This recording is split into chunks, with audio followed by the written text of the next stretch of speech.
Bueno, muy buenos días, Good bienvenidos morning. Welcome to the workshop on how to cover a COP. On behalf of the BID, I wanted to thank all of the presenters who are with us today, and of course, to the journalists who have joined us and will join us in the following minutes from different countries of Latin America and the Caribbean. My name is Angela Flores. I'm from Y the bueno, Division estamos of muy Communications at the IDB, and we're very happy to have this opportunity to talk and share experiences. And this is an excellent time to do so, given that there are 10 days before the beginning of COP27 in Egypt. There are a lot of expectations as to what will occur there. So this is a perfect moment. I wanted to talk to you about the structure of this workshop, and we will have two presentations in English, the first and the last. So we have interpretation, both to English and to Spanish. You can click on the globe on the Zoom screen, and we have segments for questions and answers. So start thinking about the questions that you will be asking the panelists.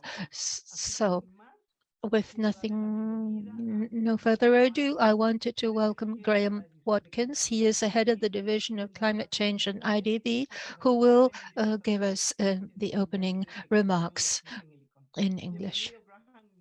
Welcome, Graham, and thank you very much for your contribution. And welcome to everybody here. It really is a great pleasure for me to actually open this workshop, because I think it's very, very important for Latin America and the Caribbean, and in essence for the world. We all know that the world is changing, and we know that many of those changes are very negative. Hurricanes, fires, droughts, floods, to name a few things. But there are positives and there are opportunities. And those include things like lower energy costs, less pollution, greener cities, healthier lives, and in essence, ultimately making people's lives better at the end of the day. So there are some positive sides to the discussion on climate. I think also that another positive side is increasingly you're seeing people put in what we call climate resilient infrastructure. You're seeing nature-based solutions being talked about, which is sort of using mangroves to protect areas. And those are going to increasingly be used to protect us from storms, from the floods, from the droughts and the fires. But we do face a challenge. As we change and as we respond to climate, there are definitely going to be some that will benefit from this, and then there are going to be other individuals that lose from this. And I think that media, and in fact, you as journalists play a crucial role in being able to communicate about what the changes are and communicate about what the costs and benefits of those changes are, so that people can, in essence, take better decisions. And so I wanted to start off this by just talking very briefly and rapidly about what the bank is actually doing with the countries in the region, how we're helping to advance climate action, and trying to make people's lives better ultimately. One of the biggest things we do, I think probably most important things, is we support countries when they're willing or interested in doing what we call long-term and transversal plans for climate action. As examples of that, we supported Costa Rica, Chile, Colombia, Peru, Guatemala, which is in process, to help them with the planning processes. We're also helping countries incorporate how do you manage disaster risk and adaptation into your development strategies. We're supporting more than 12 countries to do that. If we look at the support that we've given, for example, in looking at the costs and benefits of decarbonization to Colombia, Peru, Chile, and Costa Rica, you can see that, in fact, the costs are actually far outweighed by the benefits of decarbonization. We found that, for example, overall in Latin America and the Caribbean, we'll probably create about 15 million new jobs or net jobs as we decarbonize. Economic growth is going to happen in countries as a result of decarbonization, which is a bit different from the way it's often presented. Productivity will go up. We'll spend less time in traffic. Health costs will go down because we'll be in less polluted cities. We'll have fewer car accidents. And ultimately, as probably everybody is aware now, renewable energy is actually now much cheaper than fossil fuels. So it's the way to go. It's the future. It's the direction that we need to go in. We also then deepen that support from a planning perspective and look at how do we help countries develop robust public policies and investments so that we can actually implement, so we can move forward. I mean, the COP in Egypt is really focused on, what are we doing on the ground? How are we moving the agenda forward? So part of that is that we're providing what we call policy loans. So we're supporting countries to support the changes in the policies that go in this direction. We've done that in Barbados, Costa Rica, Chile, Colombia, and we're working in several other countries to move that agenda forward, both for adaptation and for decarbonization. One of the advantages of countries that do this, that are clear about where they're going over the long term, that they basically can establish long-term stable public policies and clear priorities for investments, and that can bring in private investment. It can also prioritize public spending in countries so that you keep going in the right direction, in the same direction, instead of shifting directions all the time. We're also aligning our own investments with these plans and these changes in policies. This year, we're at about 40% of our investments are really directly aligned with climate action already this year. So we're also trying to support renewable energy, creating green jobs, building green skills to support the agenda as we move forward. But ultimately, the money that we provide is not enough. It's not going to be sufficient to actually drive the complete agenda forward. And so we're also helping as much as we can the governments of countries to basically redirect both public and private financial flows towards the ends of basically addressing the climate challenge. One of those examples is we've supported what we call a regional climate change platform, Ministries of Finance. We launched it in the Dominican Republic a few months ago, and this is helping ministries of finance think about what they need to do and how they need to move forward. This week, we're discussing with our board a fund from the Green Climate Fund of creating $450 million that will help move the agenda forward in cities for electromobility, not just for its decarbonization values, but also making sure that we're delivering resilient systems, transport systems within cities. We also supported the Chilean government on developing one of the first ever sovereign green bonds, which actually had a value of $9 billion. So it's a huge impact. We recently supported Uruguay in its process of developing a sustainability-linked bond framework, which actually has delivered them about $1.5 billion. So we're trying to bring in private finance to be able to move that private finance towards the ends that we want to see. Finally, we're setting up the green bond. We've set up a green bond transparency platform that is helping guide green bonds across Latin America and the Caribbean. About 80% of the green bonds that have been developed so far in the region are actually part of that transparency platform. We're also supporting the climate emergencies that countries are facing day after day. We have about $2.6 billion available in what we call contingent credit lines, which means that these can be accessed rapidly when you do have a natural disaster to move forward. And that's in about 12 countries and increasing across the region. Finally, we're not going to address the challenges in Latin America of climate change unless we work more and more on issues like biodiversity and forests. And so I did want to mention that we've also last year established with the Green Climate Fund, what we call an Amazon bioeconomy facility. It's to support the development, sustainable development in the Amazon, and really try to show that forests can have a value much greater if they're left standing versus if they're cut down for other purposes.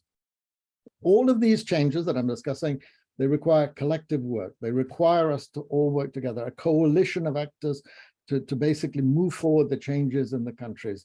And when I mean a coalition, I mean, ministries of environment, ministries of finance, ministries of energy, transport, the people that control buildings, the people that manage nature, forests, agriculture, subnational governments, municipalities, as well as regional governments, private sector, civil society, academia, and of course, the media, which is a key component in this agenda, moving the agenda forward. So I really want to finish by thanking you all for participating in this event today. And I hope fervently that you'll join us as we move towards a better, decarbonized, a climate resilient world that really improves people's lives in the region. Thank you. Muchísimas gracias, Graham, por esas palabras, por ese mensaje tan importante. Thank you very much for your very important message. This coalition that you mentioned at every level, national, subnational, ministerial, is very important. And we need to redirect the flow of investment to address these issues. So please stay with us for a little further, and we will now move on to the next segment that will be covered by our colleague, Benoit Lefebvre. He is a senior specialist in climate change at the Dominican Republic, and he will present the basic concepts that all of us as journalists or people interested in these topics that we need to know. Go ahead, Benoit. Welcome. Hola. ¿Me escuchan bien? Can you hear me well? Ok, y ven mi presentación. En modo presentación, ojalá. Ahora sí. ¿Sí? Ok, chévere. Bueno, entonces, Well, muchísimas gracias. thank you very much. Good morning to everyone. Gracias por su interés. Thank you Gracias por for su your interest in tiempo. this topic. Thank you for your time. Primera What will we do in this first session? Well, we will talk about basic concepts related to climate change. In this challenge, we know there's a lot of science, technology, a lot of engineering, policies, investment issues. So the idea is that in this first session, we don't want to cover details, but we want to address basic concepts, the basic aspects, so that you can move through this topic until understand political decisions, look for the information, the pertinent information, ask the right questions, and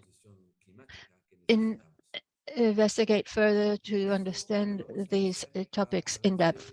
So we will cover 5 topics. We will not explore everything, just give a general idea and focus on basic concepts that allow us to understand and dig a little deeper. So this presentation will normally last an hour and a half, and it is very interactive.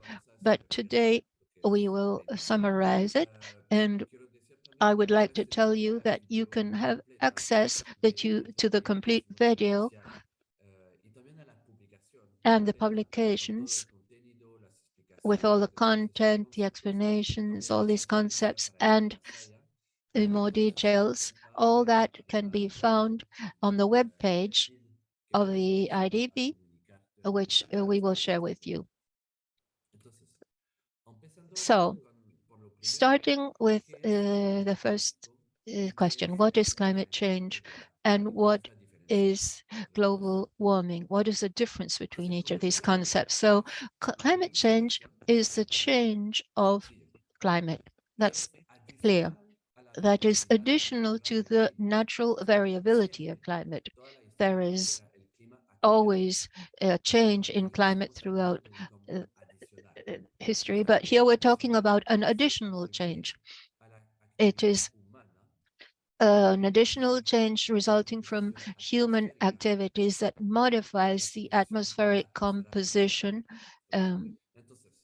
global atmospheric composition. So climate is the most frequent status of the atmosphere on the surface of the Earth. So it is a statistical definition of the ecological condition, most frequent ecological conditions of a region within a certain period of time.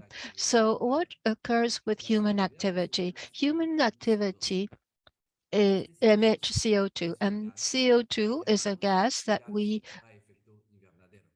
call a greenhouse gas. Why? Because the CO2 remains in the atmosphere and creates a layer that has a warming effect or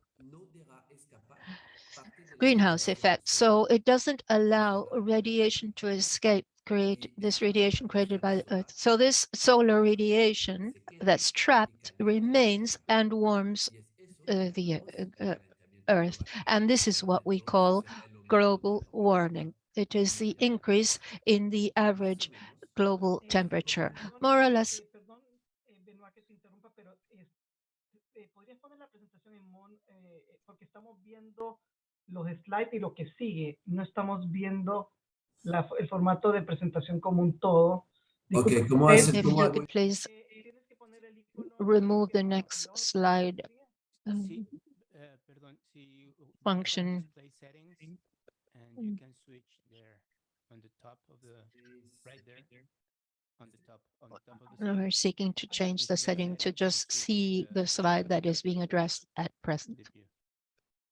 Perdón, pero ¿dónde al es? lado de show, al lado, la siguiente display setting al lado. ¿Este? Yeah, No, the needs to remove display setting. ¿Qué sigue? Es que no veo el display setting, perdón, pero. Eh, Es the next el siguiente título. el siguiente tab, ¿no lo ves? El siguiente tab. O abajo, Uh, los que están marcados en We are just computadora. changing the setting on the screen. Si no avanzamos, o sea, vemos, No, pero con gusto, pero dígame en dónde. no ves display setting. No, no está escrito display setting. Ujú. Qué raro, nosotros si lo vemos, abajo hay algunas opciones, de las de abajo, tú no puedes tomar control, Pedro, no.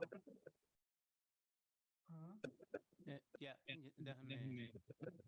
Sí, un disculpa a la audiencia, pero creo que es importante que se vea completo lo que estamos Sí, sí. mostrando. Así que bueno, denos unos segunditos. Aprovecho So we will take a para- moment to change the setting in order to see the slide that we are referring to on the full screen. conectados desde Bruselas, así que un saludo al colega de Zero Waste que se ha conectado desde Bruselas. Tenemos gente de toda América We Latina. would- Meanwhile, we are welcoming all the participants. There are people from Latin America, from Brussels. So Adelante. go Tú ahead. tienes control también. Adelante. You Ok, have, muchísimas gracias a okay. todos y Thank you. disculpas, entonces, todo I'm esto sorry for this no delay, sabía y no but soy, I como se wasn't puede ver, experto. aware of how to set up this screen. Gracias. So thank you. Entonces, ¿qué decía? Sí, entonces más o menos lo que This pasa is es more or que less tenemos what algo que occurs parece al when invernadero, we have pero es something su abuelo para que like sepan a ciertas greenhouse, personas. the greenhouse of your grandparents. This is what happens on a global level when we're talking about a layer of greenhouse gases that trap solar radiation, and that creates global warming. So this is the same concepts that are presented on in charts. These curves represent the same concepts. What you see to the left are CO2 emissions, annual CO2 emissions, and as you can see, they increase with industrialization. In red, we see the concentration of CO2, and you can see that this concentration increases with annual emissions because CO2 remains a long time in the atmosphere and therefore it accumulates. To the right, we see the consequences, global warming. In other words, the increase in average global temperature, which is being observed in many centers in the world, NASA, NOAA, etc., in Japan, etc.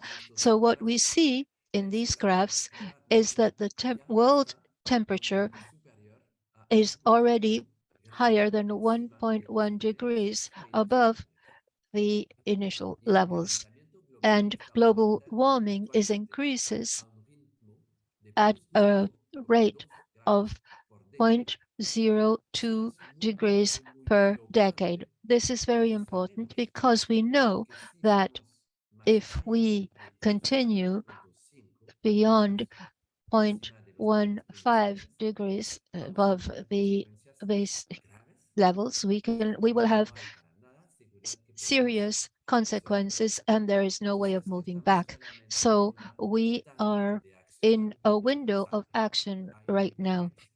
There is an emergency. So the second question that we have is, what are the causes of climate change? We saw this in parts. There are two: a greater amount of emissions of greenhouse gases and less absorption. Why does this occur? Well, we see that there are greater emissions as a result of human activity, and at the same time, we're looking at the forests that absorb CO2, changes that we see in coral reefs, in oceans, in soil. All of this means that there is less absorption, so more CO2 remains in the atmosphere. So a key concept that I wanted to mention here is that we talk about CO2, but in fact, there are different gases that create in greenhouse effect, methane and other gases. So these gases have a potential of warming that is different. For example, methane, which is emitted in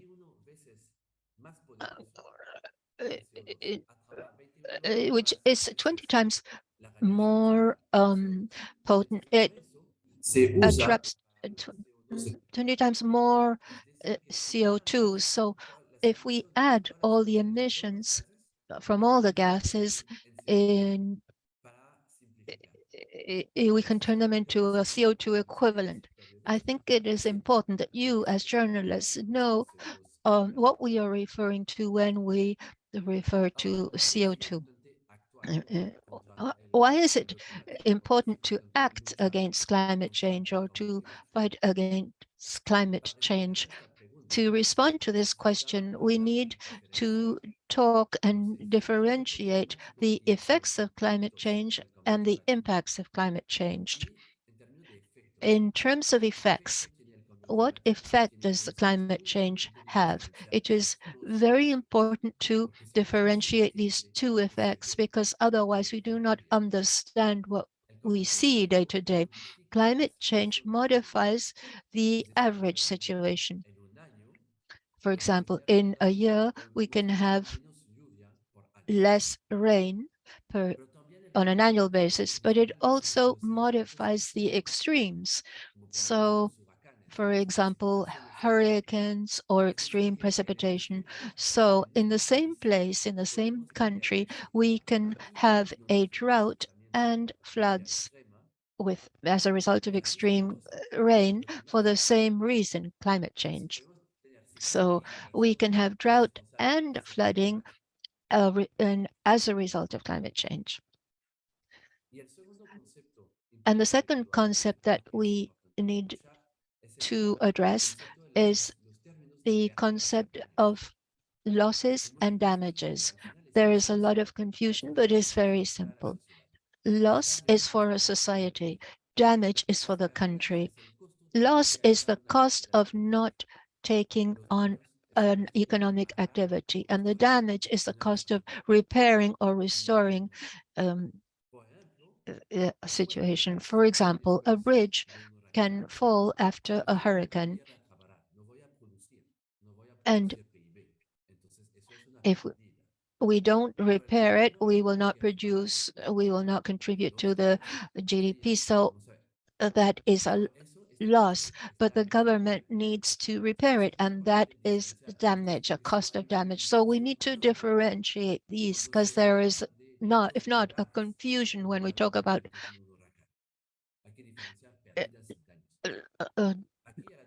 dollars. We need to differentiate between losses and damage.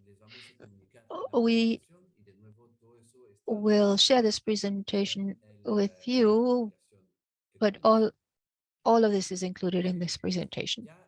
So We covered what is climate change, what are the main causes, and why it is important to act. So how can we inform about the importance of this? Now we will see what we can do, how we can fight to reduce climate change. Oh, first we have to seek to reduce climate change, limit climate change. As you remember, there are two things: greater emissions and less absorption. Greater emissions, to dig deeper, is where you have to ask where these emissions are coming from. In all countries, in all the world, energy and transport and agriculture.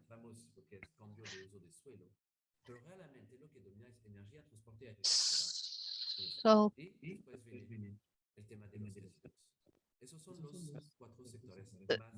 and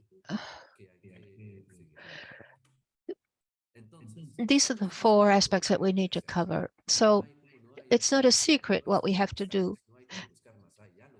We when we seek to reduce emissions, when we talk about mitigations, reducing emissions, we are talking about five things: decarbonization as a result of electricity generation.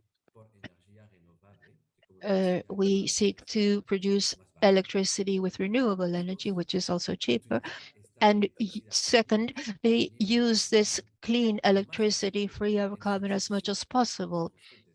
And for other sources of energy. So we need to electrify the demand, heating, etc. And three, we need to improve the systems of public transport. They have to be comfortable, efficient, and they have to be more attractive. It should be better for me to take a bus than to take my own vehicle. Fourth, to detain deforestation and increase reforestation. And five, reduce waste and increase efficiency in energy and food sectors.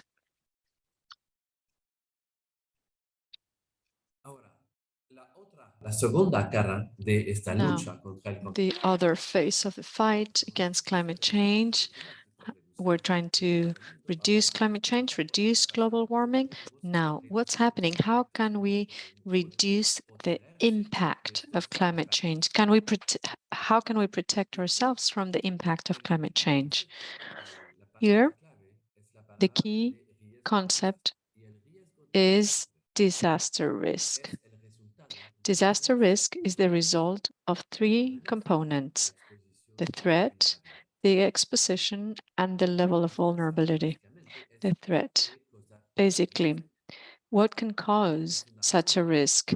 Is it a wave where I can surf, or are we talking about a tsunami?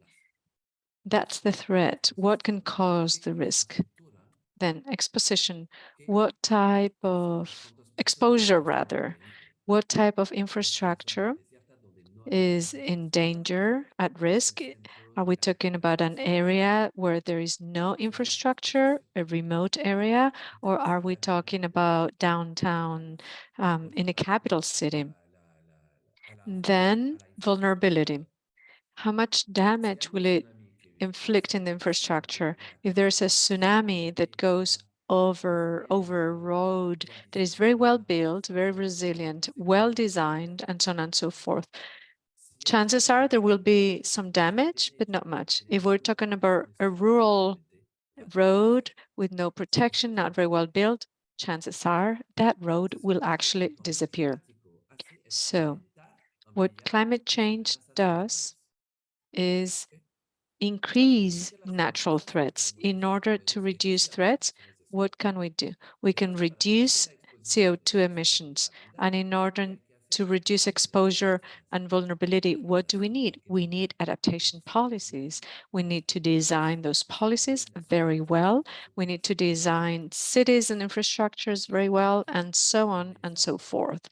Here, the key message is that we need to take action in order to reduce the exposure and vulnerability. And we have to take action at 3 levels. Planning. We need to prioritize investment where in the most vulnerable and most critical areas. And for that, we need knowledge, studies, and different tools. Right now, we're in the 21st century. There are very advanced tools in place in order to plan and make decisions, taking into account the risk posed by climate change. The second level is to design infrastructures and policies properly, taking into account climate change. If we look at the future, we will see what is going to happen with climate change. We cannot only look back, we have to design those infrastructures, those policies looking forward. And the future will look different because of climate change. The third level has to do with responses and recovery. And something key here is the famous early warning systems. My last point that has to do with policies and both at a mitigation and adaptation level. The key thing here is to think short term, but also long term to coordinate today's action, tomorrow's action with a long term objective in 15, 20 years. So if my objective is to build a skyscraper, about decarbonizing and also decarbonizing the economy or zero emissions or be much more resilient to climate change. In any case, let's use this metaphor. I'm going to build a skyscraper. What do? Do I build a 2-story house? I can start with 2 today and then I'll see if I can fix it later on. No, what I do is I dig deep. I dig very deeply to build the foundation. And this is what we have to think about. Today's policies do not need to respond, do not have to respond only to tomorrow's needs. We need to make sure that today's policies are the foundation for the future to help us achieve what we want to achieve in terms of climate change. Thank you very much. No, it was perfect, record time. Congratulations. You managed to reduce a 1-hour presentation into a 20-minute one, but you managed to capture the essence and the most important concepts, on top of being very clear, because sometimes climate change is very abstract and very technical, therefore it's hard to understand, but you made it you explained it very clear. I would like now to let everyone know that we have more than 90 people connected from Nicaragua, Peru, Central America, the Southern Cone. Please share your questions over the chat. After Thais Gadea's presentation, we will have a Q&A session. And that's when we will answer your questions. So like I said, now I would like to offer the floor to Thais Gadea. Welcome, Thais, to this workshop. She's a climate reality leader and author of Planeta, which is an Argentine weekly magazine on climate change. Thais is going to talk about something very interesting, how to cover a COP, for example, COP27, without being there. Many of us won't have the opportunity to be there. But even if you're not there, you can actually cover the meeting properly. You can take advantage of social media as well as other techniques that Thais is going to talk about. Thais, it's a pleasure to have you here with us today. You're a veteran in this workshop, so welcome again. Thank you, Angela. Thank you for the invitation. I am a veteran also of the negotiations. I follow them since 2014. Let's say it's experience and that I'm not old. We're 10 days away from the COP, and I think it's truly important to make sure that more people follow the COP. We need more people, more journalists covering the sessions. And what I would like to propose, I'm going to write down, just give me a second because I want to taking note of the time that I have. But in these brief minutes, I will try to be very concise and talk about how to cover the COP from different platforms using a different format, not just the traditional one. What I'm going to talk about is relevant for people that will be in Egypt, but also for those that will not and can cover the meeting remotely. And that's the good news. You can cover the COP remotely, whether you're there or not. You can cover it. And for those that are not going to be there, it's just so that you know, you can follow the meeting. I will now share my screen. Can you see it? Yes? Can you see it on the screen?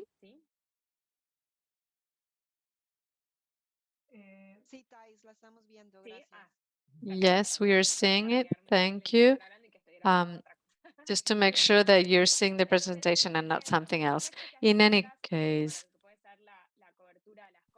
I will talk about different practices about how to cover COP27. Later on, colleagues will talk about other specifics.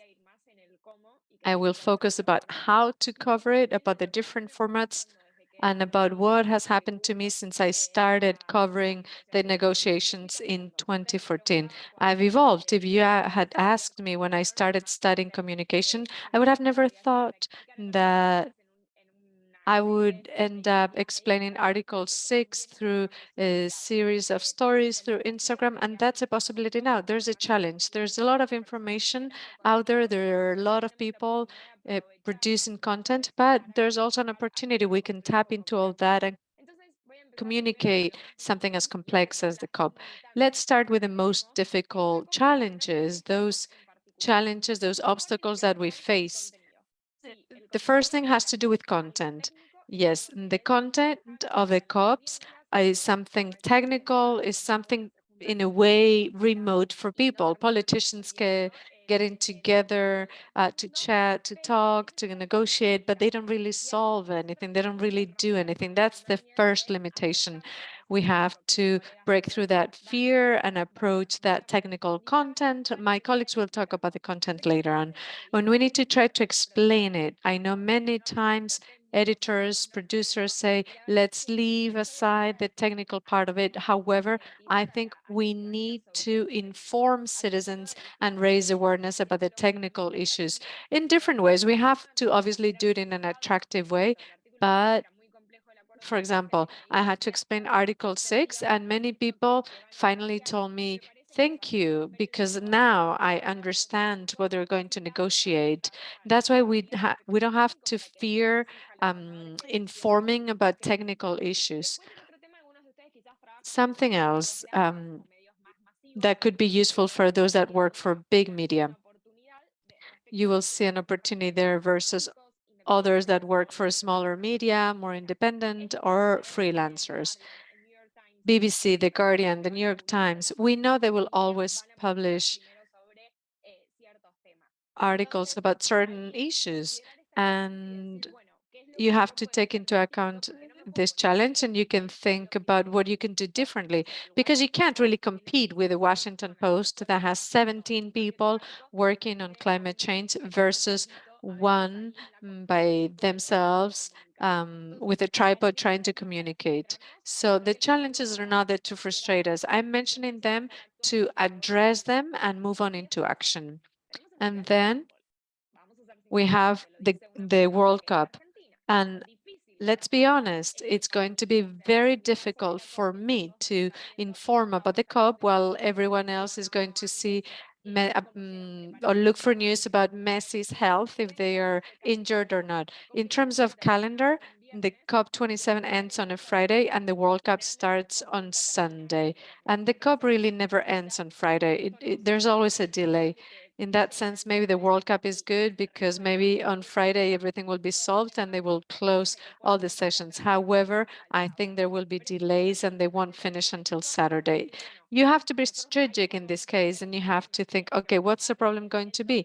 The World Cup will start on Sunday, and we will have to decide what we're going to leave aside. do you have to publish everything beforehand? Do we need to wait to have a special later on after the breaking news of the World Cup? You have to consider all these things because at the end of the day, we want to make sure that people know what happened. We want to inform our audience. So all those limitations in mind, what do we need to do? Well, we need to make sure that we don't despair and we need to communicate and inform differently. For me, the biggest difference that we can make is focus on the negotiations. And this is the most difficult thing. Why? Because it's easier to cover the political aspect of it, what the president of so-and-so country says or what happens in the parallel events. But the most important thing of the COP itself is the negotiations, how we're going to move forward with implementation of the Paris Agreement and to make sure that it's an ambitious implementation. In terms of the negotiations, you need to make sure that you prepare yourself. You need to study, you need to focus on that technical world, understand it to make sure you can inform about it. Last year, my director told me Argentina signed an agreement with with a company and so on and so forth. And I said, okay, yeah, Argentina is doing that, but that has nothing to do with the COP. I want to cover the COP. And that's where we can mark the difference, make a difference. We have also to offer a Latin American perspective. I am sure that Latin American journalists will be very few in Sharm el-Sheikh, mainly because it's very costly. And I think there should be more opportunities for Latin American journalists to go because they need our perspective. Obviously, we're going to focus on the interests of the region, on what the region wants to do or doesn't want to do, if they're negotiating properly or not.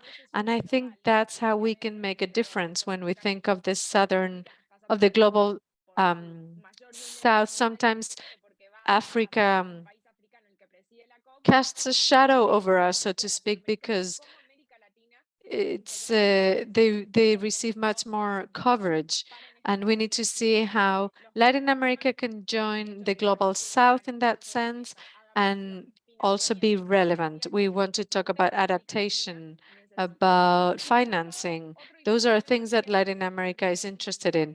And then in terms of content, we need to humanize the COP. We need to humanize the COP with people, with the actors that are in place. And when I'm talking about stakeholders, I'm not only talking about Greta, there are many other people that play a key role and have a lot to contribute, a lot to say. Greta is one of them, but there are many others. And we need to humanize the stories from your own perspective. And that's what I do through the social media, to talk about behind the scenes, what happens at the COP, how you're covering it, what it entails, to give visibility to other people. And I think that is how we can make a difference in terms of content. And then in addition to this, we need to communicate differently. And I'm talking about different formats that already exist within a specific outlet. I work for a TV outlet, and sometimes we can think of specific formats for the COP. For example, during the 2 weeks, I'm going to offer a summary in the morning about news about the COP, or I'm going to do a podcast exclusively about the COP. Those are things that can be done, and it will actually increase people's interest in the COP. I need to understand what I have available in order to choose the right format. So what are the different formats that are available? And when I talk about different formats, I'm talking about something else apart from a newspaper article or just doing a live feed on TV. What you need to understand is what happens on one day can be very different on the next day. A newspaper article can be very challenging in that sense because the new formats are much more versatile and faster. The traditional article, I would leave it at the beginning, for the beginning and the end. But during the COP, I think it'll be much more efficient to interact and communicate through different formats. Podcasts are good. There are more options in English than in Spanish, so there's an opportunity there. We can tell it could be a daily thing or a weekly thing about the beginning of the COP. At the end, it could be just informational, talking about what has happened, or a little bit more elaborate type of podcast. Then you have Twitter, Instagram, TikTok. I'm not going to talk about TikTok because I still don't dance the news of climate change, and I don't really want to be part of TikTok. I have enough with the social media that I'm part of. In any case, in Instagram, the most important thing is video, the video format. I can take some video to show that I'm there, bring visibility about what is happening, give visibility to different actors. And in Twitter, you can do more educational stuff, more information. For example, 5 bullet points about what happened the first day. Because that way, we avoid writing an article that may be obsolete by the time it's published. I know it's difficult because it's not easy to summarize in 240 characters what happened in the negotiations, but it's possible and it's efficient for. And then newsletters. You need to understand a newsletter not as a summary of news. This was the news that I published during the COP, but understanding a newsletter as a product. It's kind of like an article but with different content.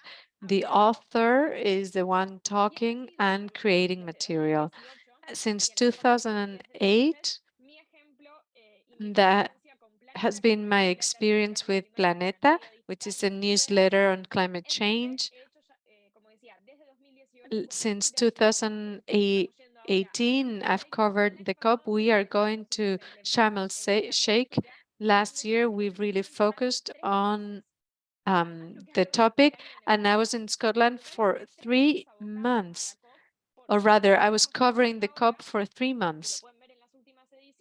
You can see my work in the last newsletters, but what I did was 1 month ahead of time, I dedicated different issues to different topics related to climate change, one mitigation, one adaptation, one damage and losses, and another one about financing. So you have to prepare the audience about what is happening.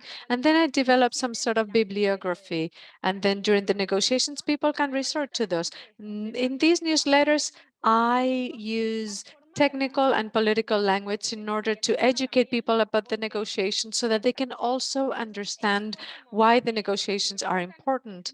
If you ask me about it, it's very challenging to write a newsletter. You are the one explaining the audience what it is about. It's almost as difficult as an article, but you generate a community. I ask people, was this understood? Was this not understood? What would you like to see in the next issue? And that is how you create a community. I am attracting people to make sure that they are interested in the negotiations, and then people are interested in following up because I answer their questions. If you innovate with different formats, you make sure that people show an interest in the negotiations. Last year, we saw a real increase in our audience after an issue about the IPCC, and we continue growing through the COP. So people are not interested in the COP. That's not true. That's not an excuse. You need to make sure you use the right format, you attract people, and so that you create that interest in people. Now, we have to take into account many other things, technical and human resources. So what do I have in order to do all that? Do I have an illustrator to do the front cover of the newsletter, or am I going to use images from the convention? Do I have the technology? Do I have a good phone? Do I have a good microphone to be able to do the stories in Instagram? So it's important to analyze the technical and human resources that I have available. And then the mental and physical time. This is what I always say. You have to be very realistic when you plan your work.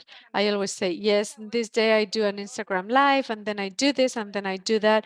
And then we cannot do all that because you have to be talking to the different sources, reporting, you have to be participating in the different press conferences. So organization is key. We have 10 days ahead. You have to talk to your editors in chief, and you have to say, this is what we're going to do at the beginning, in the middle, and at the end.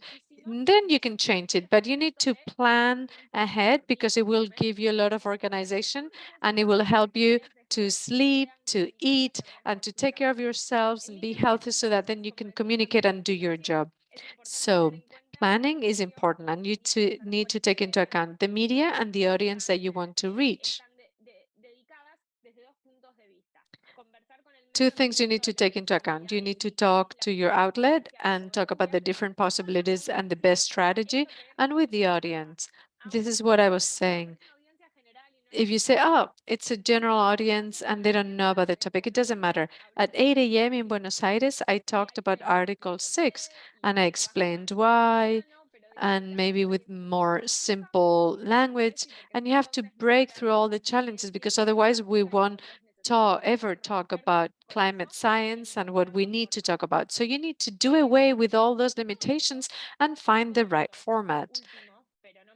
And now, at least but not less important, you need to understand that all this has to do in a collaborative manner.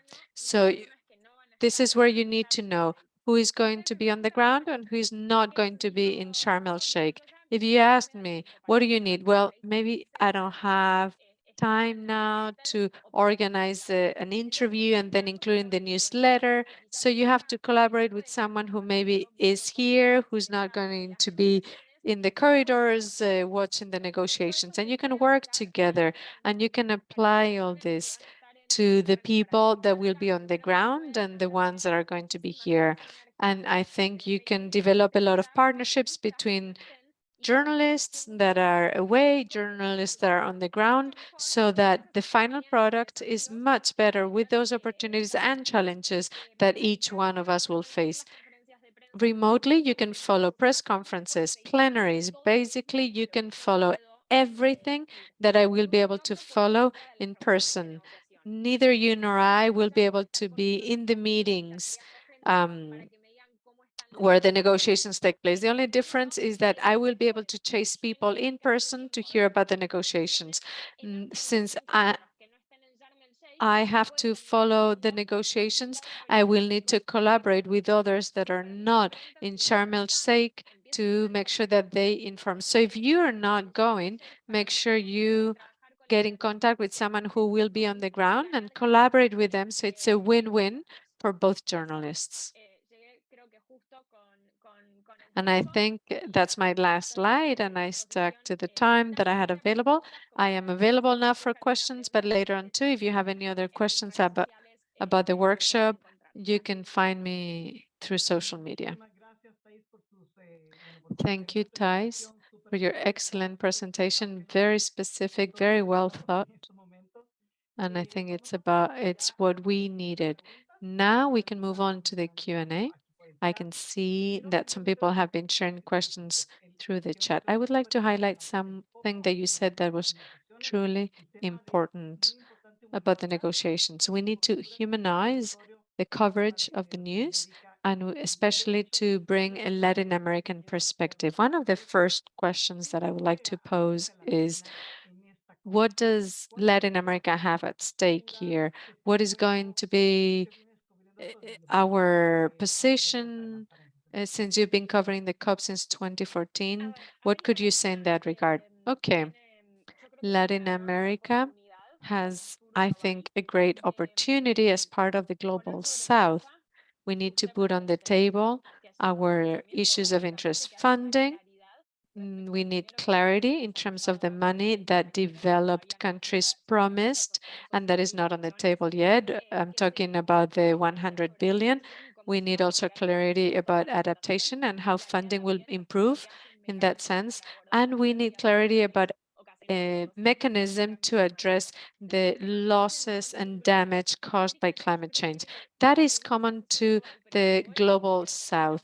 In order to join the Global South in their claims so that it's not only from Africa, we need to work collaboratively in Latin America. The problem in Latin America is that we don't collaborate with each other. We end up always fighting with each other. So climate action can be a great opportunity to leave aside political differences and work together based on those common interests in terms of climate action. We need to understand the new context. We will have a new result in terms of the presidency in Brazil.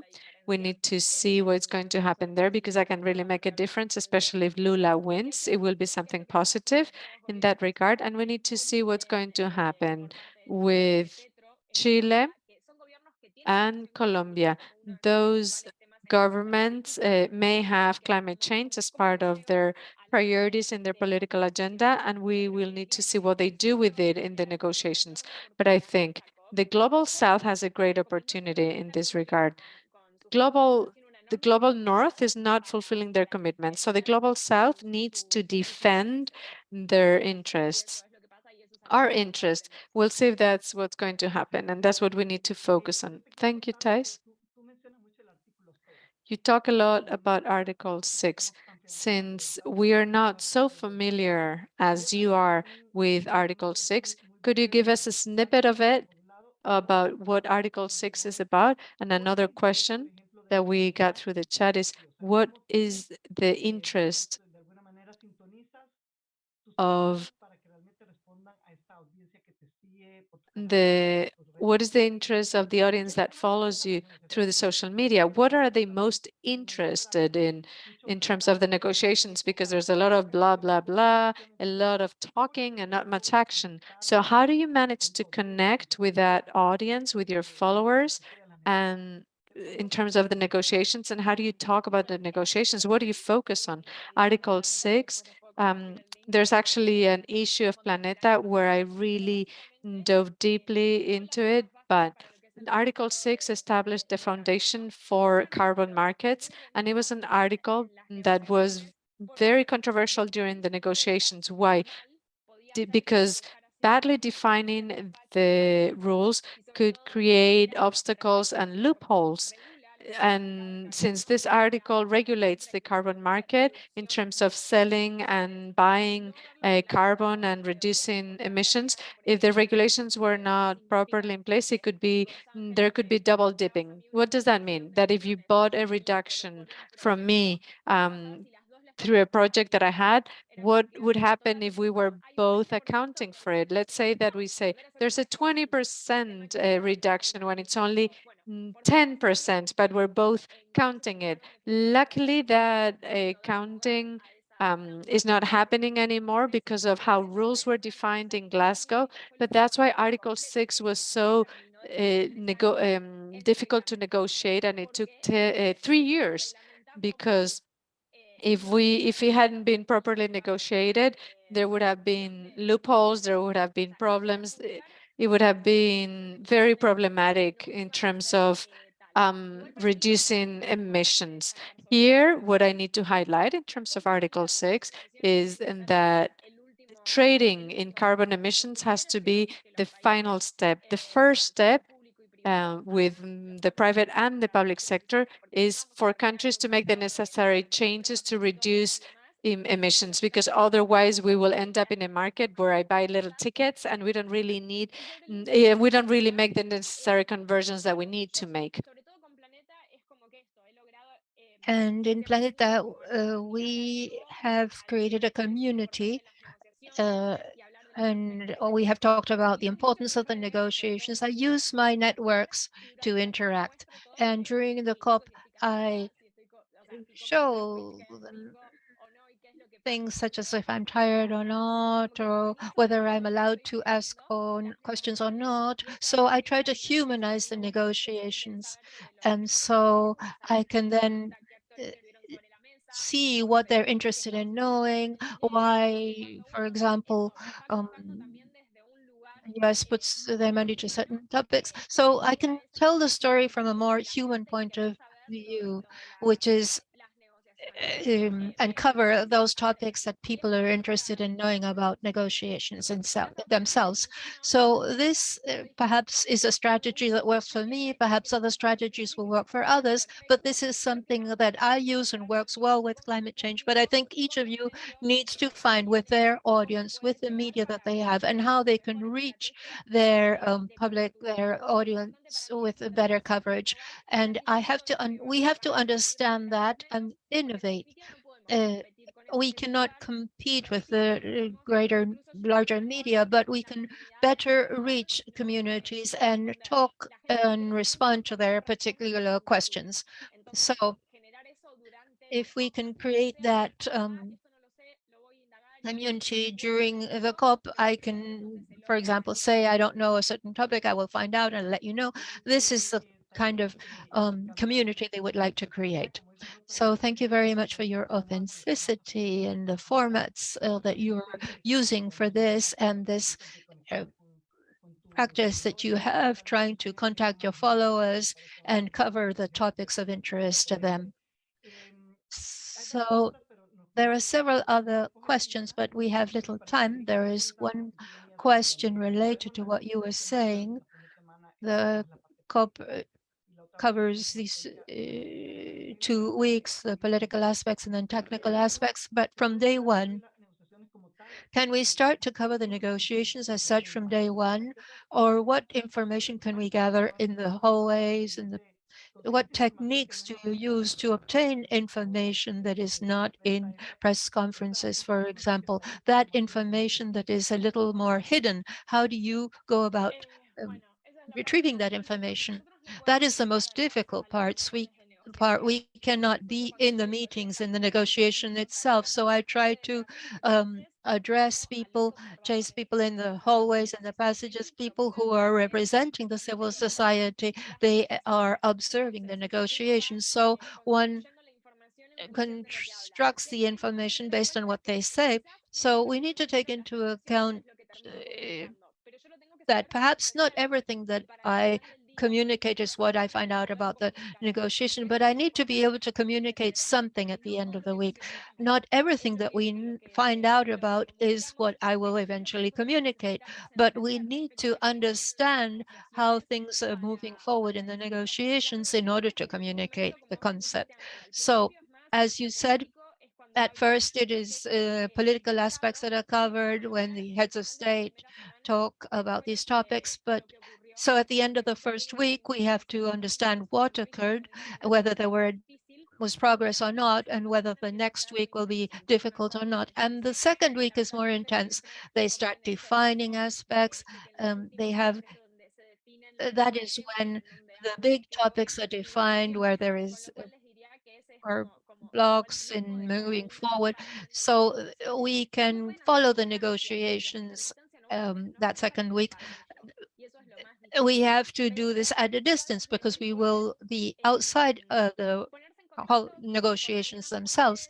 So we need to, for example, when we cover financing, we need to contact a source that can perhaps tell me what occurred. We can already be in contact with people who will cover those topics addressed in the meetings.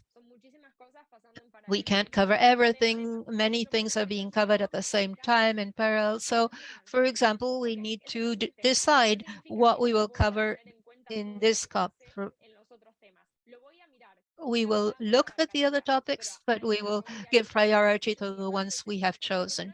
If otherwise, we cannot basically physically, we cannot cover all the topics, and we need to concentrate on certain issues or topics, financing, for example, so we can see what experts or people from the civil society will be there representing those topics. And I have done this in some negotiation. For example, they can send me an audio, they can tell me what happened, and that is what I do. So I think that will provide you strategies that give good results.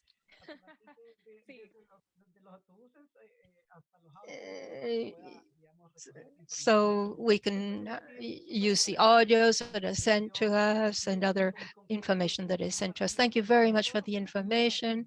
And I invite all of you to exchange or already start using your social networks and I wish you well in the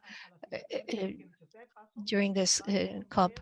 Now we will move on to Pilar Acef, who will respond to a lot of the questions regarding climate negotiations. And it is a pleasure for me to introduce you to Pilar Acef, who is a journalist from Planeta. Pilar contributed to this guide. So thank you very much for your contributions, Pilar. Thank you, Thais, who also contributed to this guide. And go ahead. Thank you very much, Pilar. I will now share my screen with you. And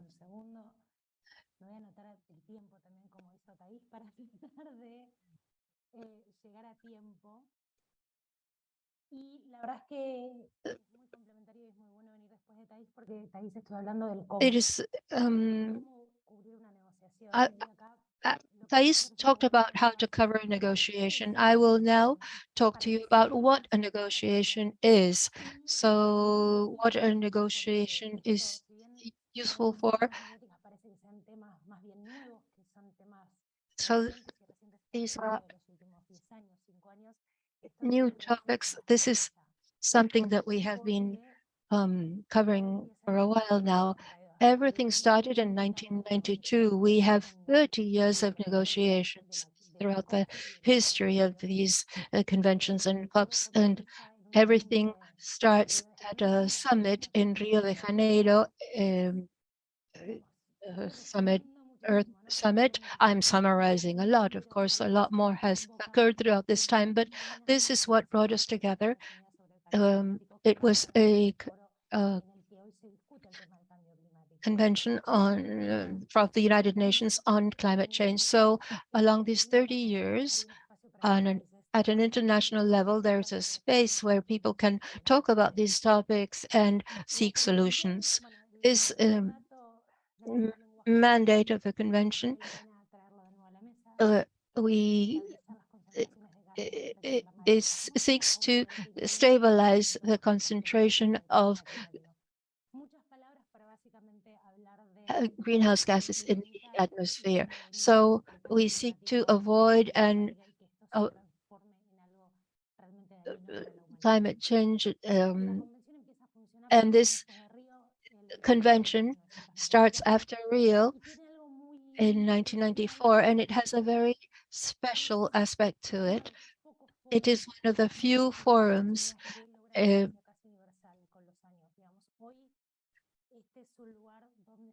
this is a place where 190 countries in the European Union participate continually. All these countries and the European Union are part of the convention, and that is why we talk about convention of the parties.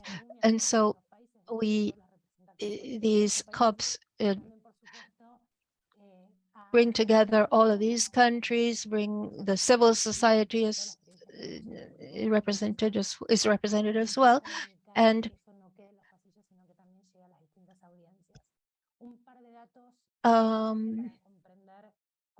just to understand how these decisions are taken and the complexity of them, and reaching a decision, every country has a vote.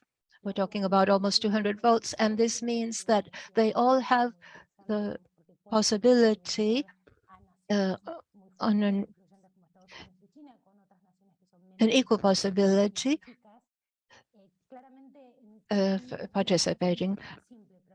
This is not as easy, but there is one vote for each of the parties, and all of the decisions are taken by consensus, and therefore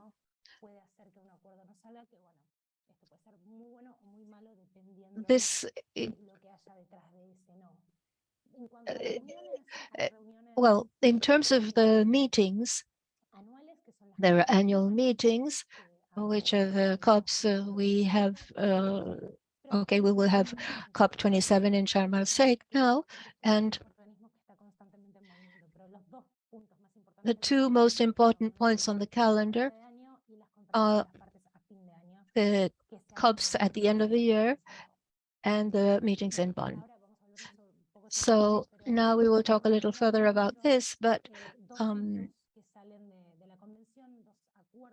two important agreements resulting from the COP is the Protocol of Kyoto, Kyoto Protocol, and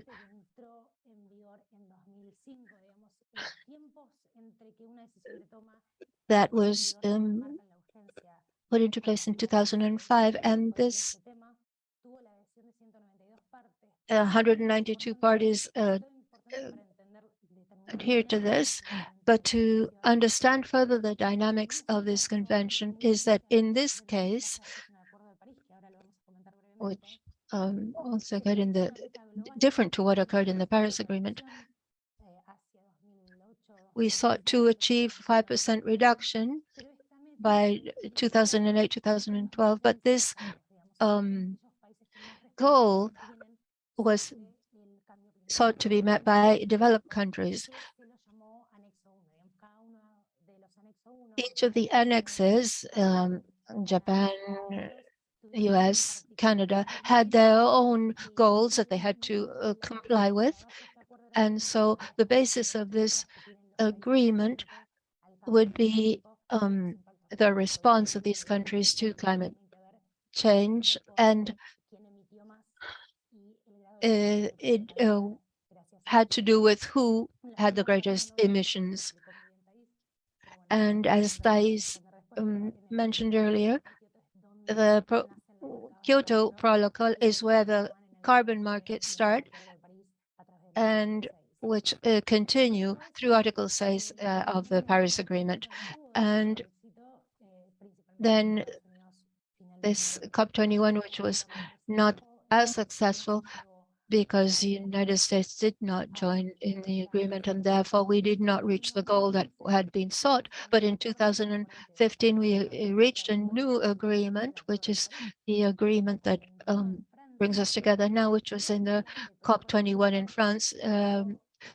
Different to the Kyoto Protocol, this agreement is for all countries. Nobody is left out. There is no excuse to not present their own goals, which is different from the Kyoto Protocol, which established a global goal and then local goals. But now each country presents their own climate program, their own objectives, their goals, and the actions that they will take. And these goals have to be reviewed every 5 years so that the vision of this plan grows and we can reach this 1.5 centigrades, and not this goal that we, or a maximum of 2 degrees that we have set as a goal. So as part of this objective, we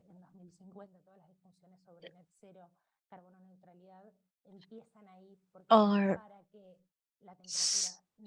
seeking to not have an excess in increase in temperature of above 2 degrees, but each country will reach this goal in their own particular manner. So this is very important to understand how the Paris Agreement was constructed. It is so complicated. We're always talking about the goals and how ambitious they need to be and how difficult it is to align these goals towards a increase in temperature that doesn't go beyond 2 degrees centigrade. So we see that there are 30 years of negotiations. There are many more decades that have to do with scientific information regarding this. But in spite of this, communication regarding climate change is not as long. And the question that we ask ourselves, therefore, is why this has occurred? Why have we failed in communicating aspects regarding climate change? And this has to do with my own work on this topic and the experience that we have had throughout these years addressing these topics. One of the first problems I have identified is talking about the global south and the view from the north, talking about we have to talk from the south looking towards the north. Here in this image,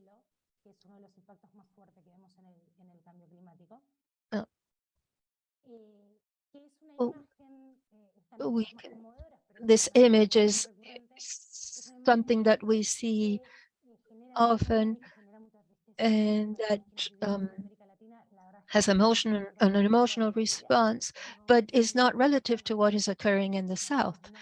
We do not live in countries that have this type of images. So this leads us to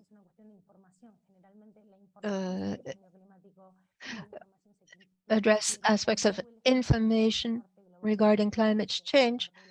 This information generally is created in the north with a northern perspective, and therefore for us as communicators, we have to bring this reality to this information to our own reality. So we need to speak from our view, what impact this has on our reality. And an image such as we're seeing here on the screen perhaps is not the best way to address this. This is not how climate change affects me or my family or my friends with whom I can debate or talk about these topics. So this is, in addition to this, the language has an important role. Here I'm sharing with you this screen.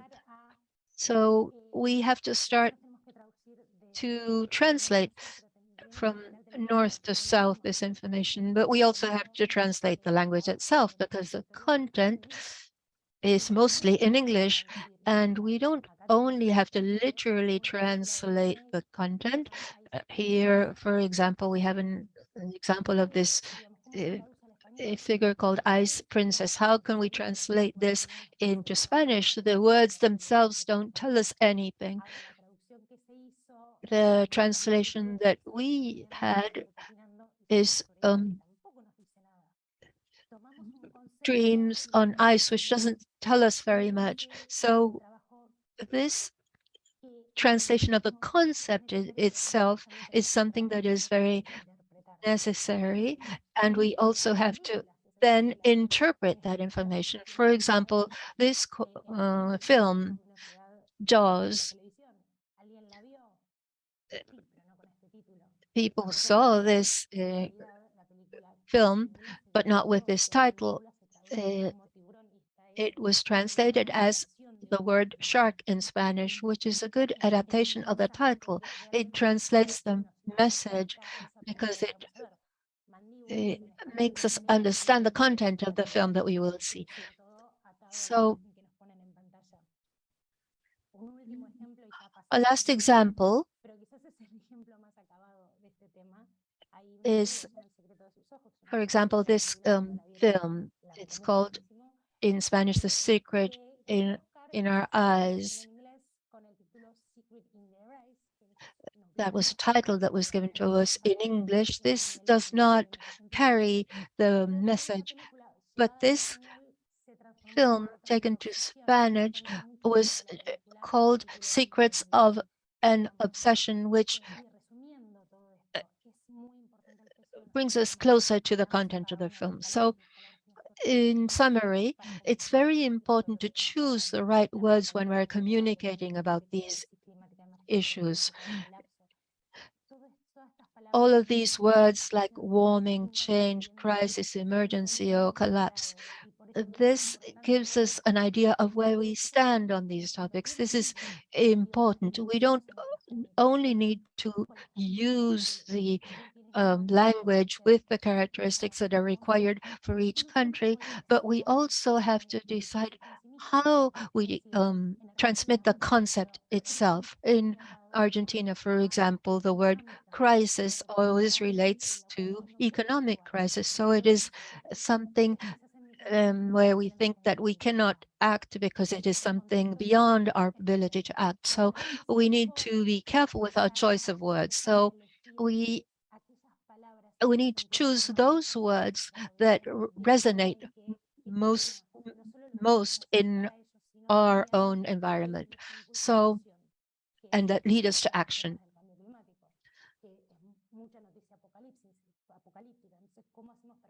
How, for example, when we use the term apocalyptic, we need to decide whether this is something that would lead us towards action. So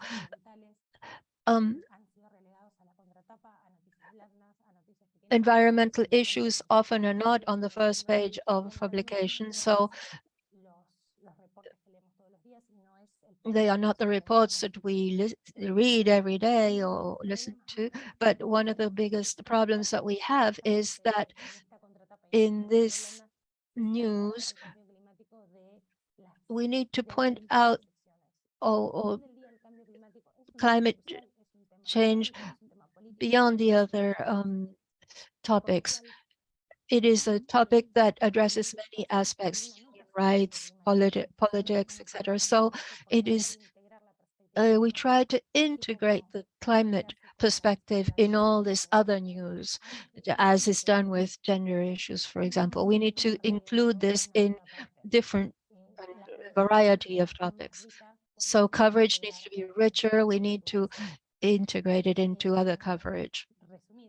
So I'm trying to stay within my allotted time, but to summarize, I will give you an example now. To effectively communicate on climate change, we need to change the narrative.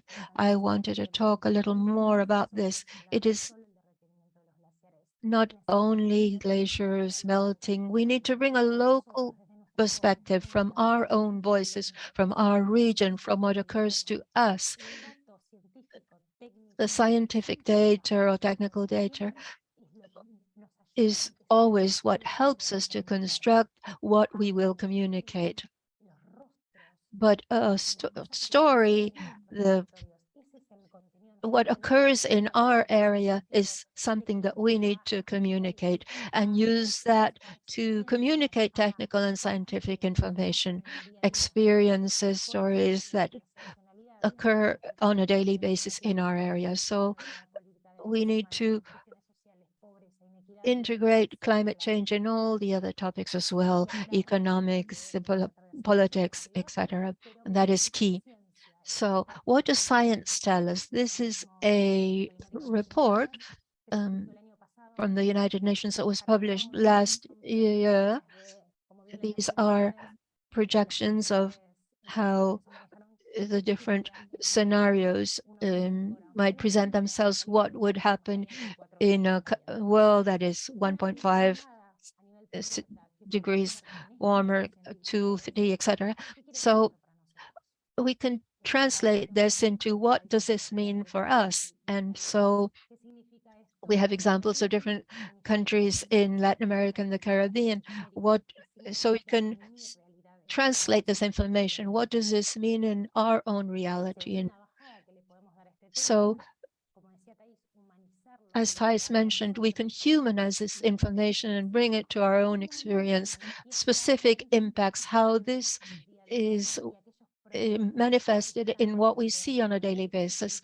So one example of this is the drought that we had in Argentina and Paraguay of the Paraná River, which was catastrophic on an environmental and economic level and social as well. But we can talk about how climate change is related to this phenomenon. There are other topics also that we can address in the region. So how this information is connected, not only how it is connected, but also how this is connected with the experience of a particular person. For example, Julian Aguilar, who's a fisherman in this area, so we can humanize these stories in our own region. So everything is connected. Obviously, this is another example of the Amazon region. This is a GIF, but this phenomenon that occurs in the Amazon that allows us to have rain in South America. So this is also related to deforestation. So there is a connection between science, economy. We need to point out that connection also with health, as we could see during COVID. We also saw this as a result of the forest fires that are connected to climate change and how this affects the quality of the air and the population throughout the continent. And also it is a matter of human rights. So this graph that we see here it's information from this year.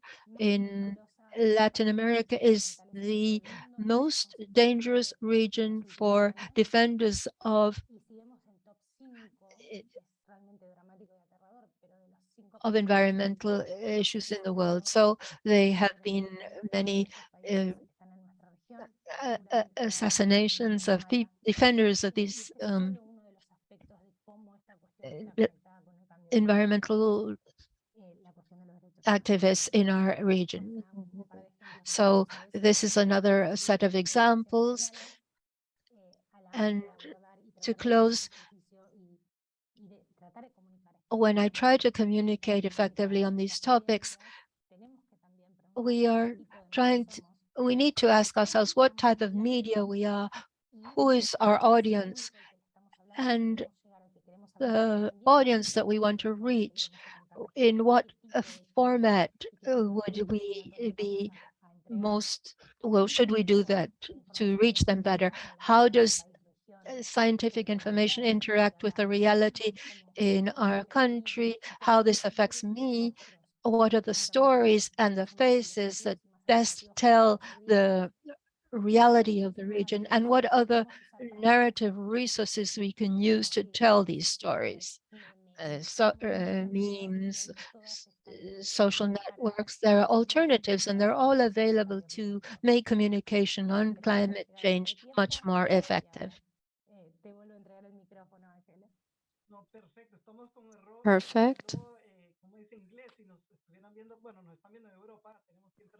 We have audience in Europe, and we're almost like as punctual as British people. In any case, I loved your presentation about the negotiations, how the failures and how we can change the narratives. Your message was very important, that we have to speak from our own voice, our own experience, and providing a face to the stories that tell about local impact of climate change. I would like to invite you to stay a little longer with us because I'm sure we will have a lot of questions about your presentation. Now I would like to introduce Michelle Soto, who's also a partner and a friend of the IDB.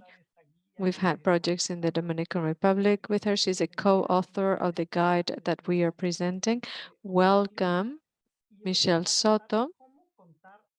She publishes weekly in a magazine called Ojo al Clima, and she will share with us how to tell the climate change story. Thank you, Angela. It's a pleasure to be with all of you today. Greetings from Central America, from the what I call the belly button of the continent. I would just like to add on to what Thais and Pilar said, but how to tell this story. We have to talk about it. It's the story of our century. Let me share my screen.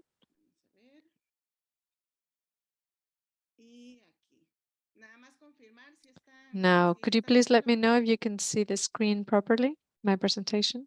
Sí, sí, la estamos viendo. Yes, we are. Thank you.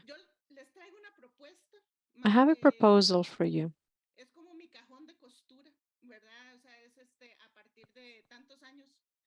I've been working for many years on climate change. I would like to then share with you what worked for me when it comes to covering the COP as well as news during the rest of the year, because climate change is not reduced to 2 weeks of negotiations. This is our new reality. We have to deal with it, as Renoir said. We are dealing with the effects and the impact of climate change, and it's important to inform our audience. I am sure you suffer from this too, but basically, I, as a reader, I am also fatigued about it. People talk about it as eco fatigue. It's basically the message is that we're all going to die. It's like apocalypse. We are tired of being scolded. We're tired of feeling judged and also feeling helpless. In fact, there is anxiety in this regard. It's been described by scientists. Basically, there's a lot of anxiety among young people because we were talking about their future, and they feel anxious because they don't see any action. They basically think about how they will be able to survive on this planet. Now, trying to understand all this a little bit and trying to see how we can write about climate action in order to engage our audience, I have tips for you. From me to you, you are also journalists and communicators. The first tip is to see climate action as an opportunity. First, what do we understand by climate action? Renoir, Thais talked about mitigation, which is reduction of emissions, of greenhouse gas emissions specifically, and adaptation is how we're going to deal with the impact of climate change, to make sure that we don't worsen the situation even farther. An adaptation strategy could be to have more trees in the cities with green parks. That will help regulate the temperature of the city. We will have fresher cities, and that will help us deal with the heat. Those are climate actions. That's what we understand as climate action. And it can be an opportunity. And why do I call it an opportunity? Because reducing emissions could help us improve our quality of life. Let me provide you with an example. One of the climate actions that are usually promoted is active mobility. And what do I mean by this? To develop cities where it's easier to walk or where you can use your bicycle to commute. That way, we reduce CO2 emissions from the burning of fossil fuels. That's what happens with cars and transportation that use gas or diesel. That way, we are reducing emissions, but at the same time, we have another type of gain because if we stop buying fuel, we are saving money. So, in that regard, I choose a bicycle that I move it with my own energy instead of filling up the tank of my car. So we will be saving a lot of money, especially now that the price of gas is so high. On top of this, since we are talking about active mobility, I'm also investing in health, in healthier lifestyles that will have an impact on my quality of life. This has been the way that I've seen to try to link climate action to opportunities, to daily issues in our lives. And I provided an example with health, but it's also about well-being in general. We're talking about education, employment, sustainable investments. Climate action provides us with those opportunities. For example, and let me provide you here with an example that's specific to Costa Rica. Thanks to solar energy, many indigenous communities have now the possibility of having access to electricity. Thanks to this electricity, they can actually study. And studying will open doors to them to have access to jobs. And it's not only for indigenous communities, also for rural communities. They can produce their own energy, and thanks to that, they can store medication thanks to refrigeration systems, cooling systems. They can work during the day and study at night. Since they have electricity, they can connect to the internet. So we're talking about the concept of well-being, and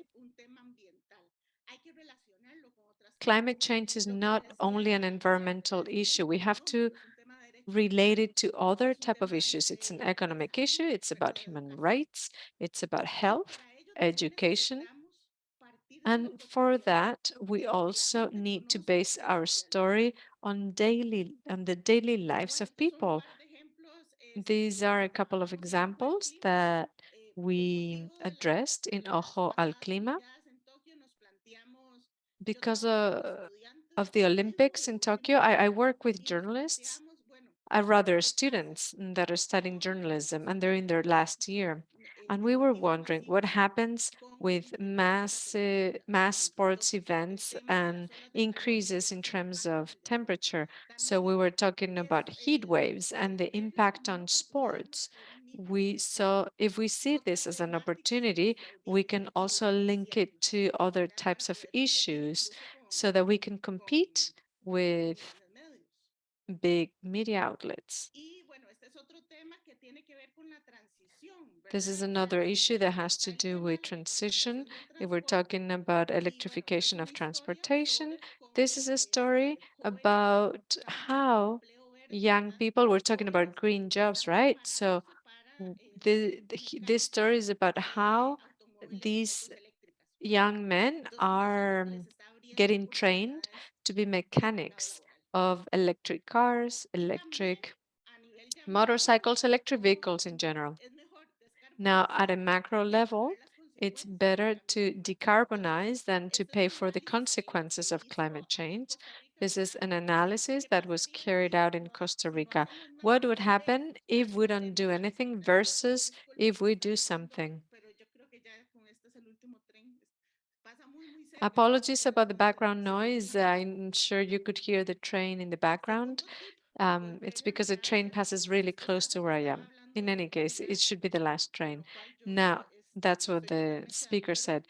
Now, in Latin America and the Caribbean, we need more local references. We need to identify ourselves with the stories that we read about climate change. It's not only about polar bears.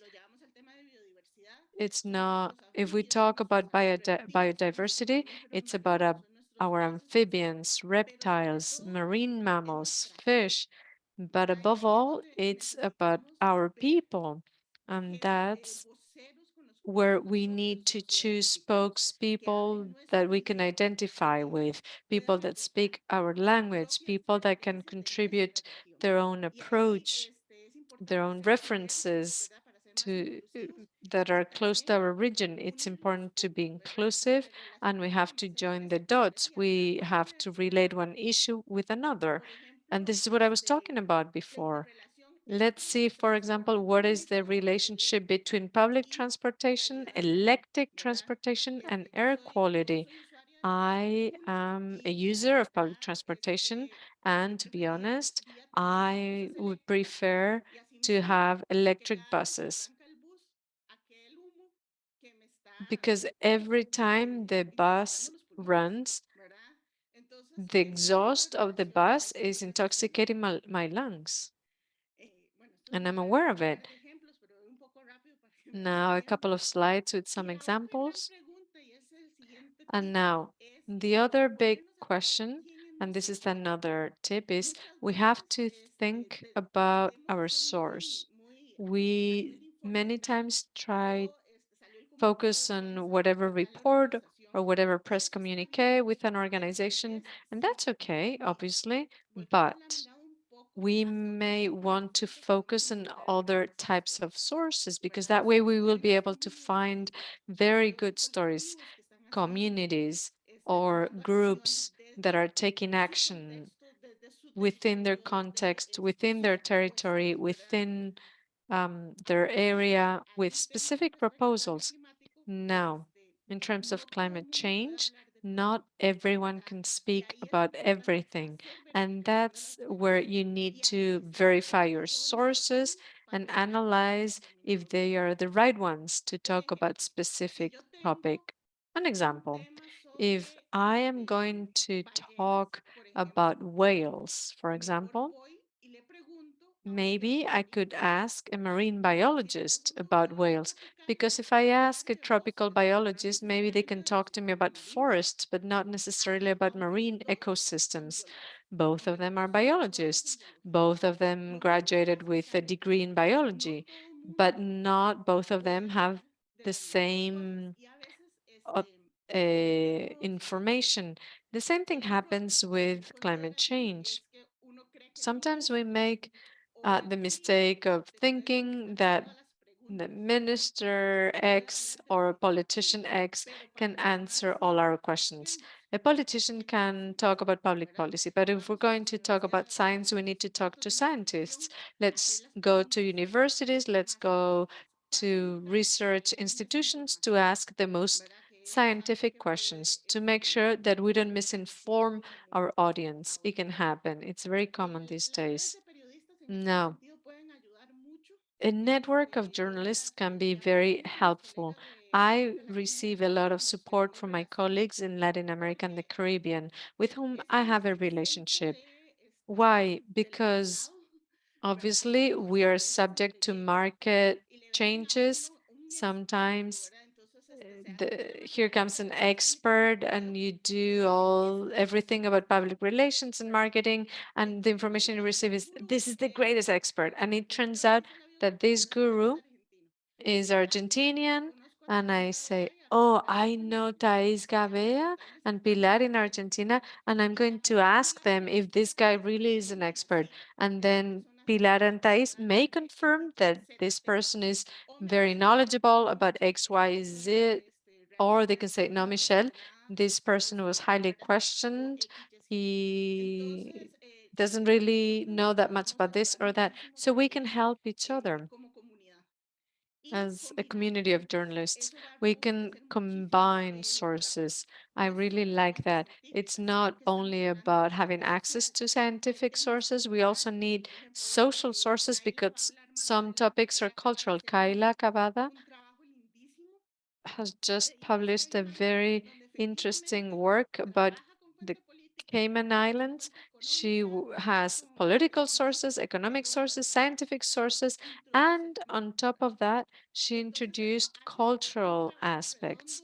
So that's a very well-rounded work. Read it because it's truly interesting.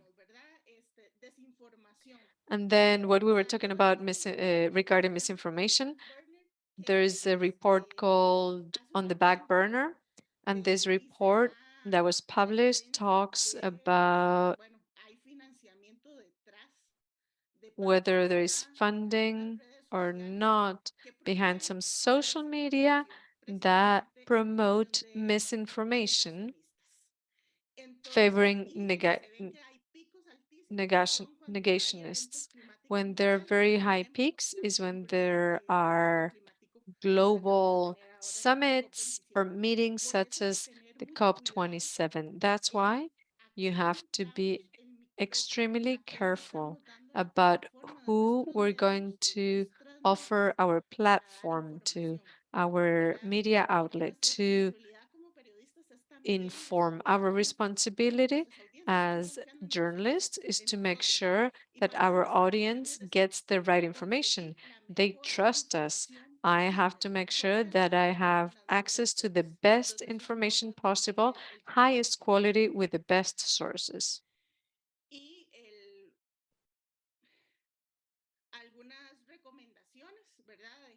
Here are some recommendations. There are organizations such as ECLAC, OLARE, or Katia that has a presence in most of the countries in Latin America and the Caribbean, multilateral banks such as the World Bank, the IDB, the BCIE, but we can also go to other organizations such as Periodistas por el Planeta. That can be very interesting. There are other such as Laticlima, Conectas, the EJN. They can be very helpful. Now, I think it's important to focus on successful stories to inspire other people because many times people say, okay, yes, we get it, we need to do something, but how? And many times, if we present a successful story, if we see a community, a group of people that are already taking action, climate action, that are action that is working, I may feel inspired. I may think, oh, that case of that coffee growing community is very interesting. I could bring them to my community because my community is also a coffee growing community that faces very similar challenges. So it's important to bring visibility to challenges, but it's also good to bring visibility to the learning acquired through a successful story and through which a community managed to solve a problem. In terms of lessons learned, those are important because then you generate knowledge, and that's important for the rest of the communities. And then in terms of scientists, we need to humanize them. We need to make sure that they speak plain language so that everyone understands them. I've even asked them sometimes, when you found out about that, what did you feel? What did you think about? And I found very interesting answers when they maybe answer when I saw the data, the findings of my research. I thought about my son or my daughter. And that made me really get involved and so on and so forth. So these very technical sources can also answer very personal questions, and then we can develop a very positive and interesting story that really resonate with our audience. The language needs to be simple, but we don't need to underestimate our audience. Many times our audience is much better informed than myself, for example. And it's about dialogue, it's about an exchange, it's about the community. And we, as journalists, need to be humble. And we can say, okay, you know more than me, let's work together. And from those interactions, I've managed to publish very interesting stories with a great deal of impact. And then we can use metaphors. We need to be very complete. I love a metaphor that has to do with bringing climate change to the most concrete things that we can. For example, our own body. If you think about how a forest breathes, it's really very similar to the way that we people breathe. We take oxygen from the air and we release carbon dioxide. And that's exactly what a forest does at night. Therefore, instead of talking about carbon flows, which is a truly technical topic, we can use the metaphor of our own respiratory system. These are examples that I wanted to share with you. This is a special issue about positive stories regarding climate. We asked different groups what they were doing regarding climate action, and we dedicated a whole article to each one of them. That really helped. It was very interesting because in the comments below, people would say, "Oh, in my community, I have something very similar," and they start networking with each other. And when you see that happening, you think, okay, mission accomplished. Other ways of telling the story. I was talking about social media, but we also have different types of images. We can call to action in different ways. People want to do things, and that is when you can come up with a local action with a global mindset. What can you do from your home, from your neighborhood, from your province, and so on and so forth? I'm going to move on very fast. Something else. We have to be very honest. You cannot generate false expectations. To my students, I always say the same thing. We are dealing with the first coal that was burned during the Industrial Revolution. We're still dealing with that. It is thought that the carbon dioxide emissions in the atmosphere stay between 150 and 300 years. So it's important to do things now, to adapt now, to make sure that we don't worsen things in the future. But to be honest, there is impact that will continue throughout the years. And that's why we need to be honest. We have to be very honest with our audience regarding the things that we can see, the changes that we will see in the short term, but also in the long term. And that it's worth it to invest now to make for future generations. Thank you very much. I will happily now entertain any questions. Thank you, Angela. Thank you, Michelle. Excellent, as always. What you're talking about is very important. We need to talk about positive stories, opportunities, and to link climate change with the economy, health, human rights, and even with maternity, right? You talked about motherhood. That's a very interesting topic. Now, it is a pleasure to invite Kayla Young. She is a multimedia journalist specializing in covering the Caribbean. As many of you know, the Caribbean is a highly vulnerable region, highly impacted by climate change. Therefore, it was very important to have that voice here, the vision of the Caribbean, and Kayla has worked for many years covering climate change. She's going to talk about challenges, but also solutions to climate reporting. Kayla, welcome. We thought she speaks Spanish perfectly, but she will do her presentation in English. And a wonderful presentation from Michelle. I'll try not to repeat too much of her same points because a lot of the suggestions she made are similar to the suggestions that that I'd like to make as well, especially those points of focusing on solutions and focusing on community. I'm going to share my screen now. So climate reporting in the Caribbean is a unique challenge. Of course, every region is different, but I find that one of the big challenges in the Caribbean is first, it's one of the most vulnerable regions to climate effects and to climate change.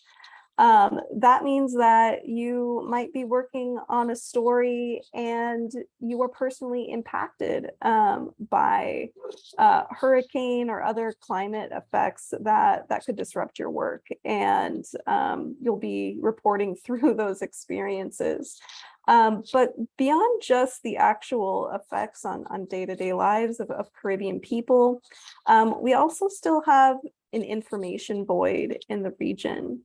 And I'd like to touch on that. So here I highlight some data from a recent PAHO survey that focused on knowledge about climate change and health in the region.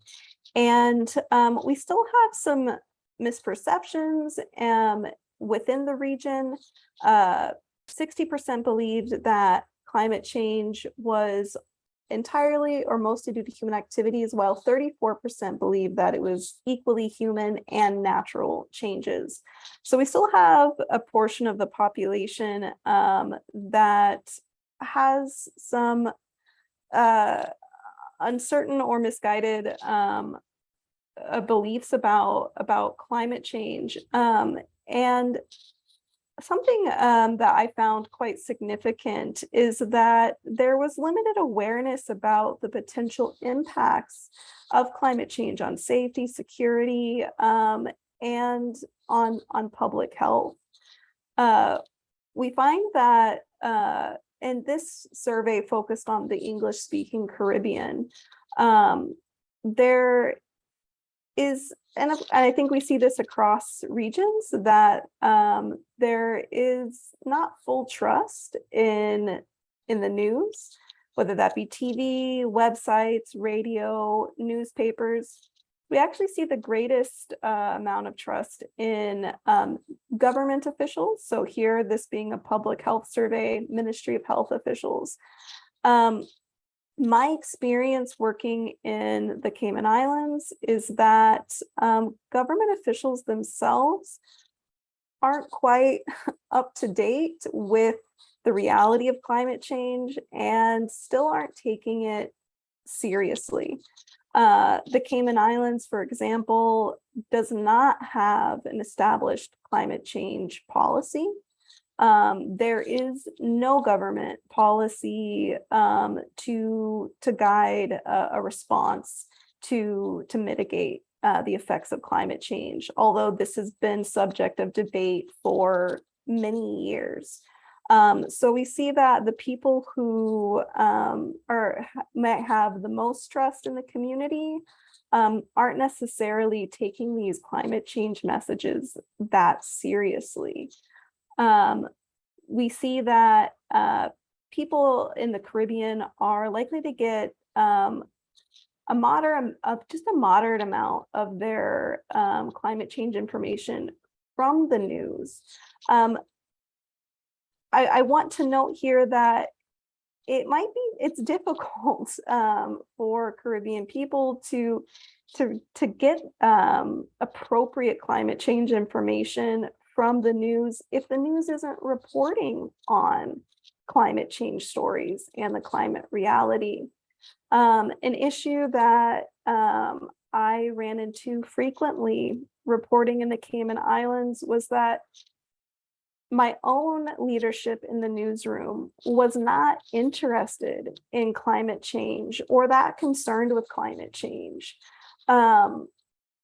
We might see a bit of a divide, the reality that there are a lot of wealthy media owners that might feel like, well, if there's a storm, I'll fly off the island and I'll be fine. So I think that could be one effect, that there's this lack of urgency. You know, it is quite concerning that it's still difficult to sell these climate stories to Caribbean publishers. And if you're living on a small island, there probably aren't that many news options for you to try to sell a story to. So that means, you know, if your major newspaper on your island is not that concerned about climate stories, there's probably no one else that's touching those stories either. Or, you know, it might be limited to bloggers, podcasters. We have seen a rise of that in the Cayman Islands, which I find promising, that there are members of the community trying to fill that void. And so we see that once again, there's insufficient coverage. And I thank you, Michelle, earlier for touching on the Paradise Lost series that I collaborated on with the Center for Investigative Journalism in Puerto Rico. And something that we tried to do with this story was tell the climate story in the Cayman Islands through a human lens, because these are human stories, right? And we have to connect it with our communities. And unfortunately, you know, we do see that there is this news fatigue about climate impacts. Kind of the doom and gloom can make people shut off. But we're not telling enough climate stories in the Caribbean still. So we need to bring it home. And I'll get more to that when we get to the solutions portion of my presentation. We have insufficient data about climate effects in the Caribbean. It's a difficult region, right? Each island is unique. So we see that there's this kind of dispersed response. People might not be connecting with the agencies in their region. Small islands tend to get overlooked in major regional reports. So we see this lumping of Latin America and the Caribbean and in a lot of data reports on the region. And typically that lumping overlooks a lot of the Caribbean, especially the smaller island states. So there can be this sense that, you know, this report doesn't really reflect my home, my reality. So where's the incentive to report on that locally?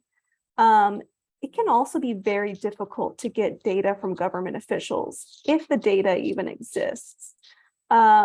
When we were working on the Paradise Lost series, it took a lot of patience and persistence to find the data we needed. And we found that the government departments that held the data we were interested in weren't cooperative. They were fearful, I sensed, of what we were working on. And so it was quite difficult to get that kind of data that really confirms the trends that we were seeing in our community. In this situation, we were focused on the effects of accelerated coastal development and how that was affecting beach loss, erosion, and also increasing vulnerability to the effects of climate change. In the Cayman Islands, there is a database that's searchable of property sales data. And we thought this would be useful to provide insight into which parts of the island were feeling the most impact of development, and to show that there was an excessive concentration of luxury developments on the coastlines. When we reached out to government to access this database, they requested in US dollars, it was about $13,500 for us to access this database. Of course, that's cost prohibitive. I don't know of any journalists that could or would pay that, which means that this data is being restricted to a certain class of people, right? People who can afford to pay into the system, rather than the public who might benefit from understanding the development trends in their community. Another issue is that we might not know where to find the data. And what do we do with it once we have it, right? If we're, in the Caribbean, the fact that we are there is insufficient data means that journalists might not be trained in how to analyze data and, you know, how to present it, how to tell a story with that data, right? Connect it with the human experience, that we're not just talking about real estate trends or climate trends. We're not just talking about beach erosion, but we're connecting this to people's everyday lives. You know, another data set that we were missing, for example, or analysis that we were missing, for example, was the reality of mangrove loss in Grand Cayman. Government mapping of mangrove loss is out of date. I think the most recent map was published in 2017. And we know there's been a development boom since that time. So we know there's been much more mangrove loss, but we're unable to say quite how much. Another issue. Sorry, since we have like 6-7 minutes left, I just want that, because I know you are kind of in the middle of your presentation and Yeah. but we have like 7 minutes left. Okay. I'll speed it up. Another issue we might find is a disconnect between international climate change messaging and how that connects with Caribbean people. As I said, we find that there's a lot of data about other regions. There's messaging directed to other regions, but a campaign that's focusing on glaciers and polar bears probably isn't going to resonate with a Caribbean audience. And we find that often Caribbean coverage or coverage of climate change gets brushed aside for other things like crime and breaking news. Since the climate story is an ongoing story, there's this kind of sense that we can get to it tomorrow. And it might not be a priority for major publications in the region. So what do we do about this? There are quite a few barriers that we need to overcome. And I want to focus first on covering COP, because going into this as a Caribbean reporter, it might feel intimidating, especially if these topics haven't been well covered back home. So first, do your research before you arrive. What are your local climate policies?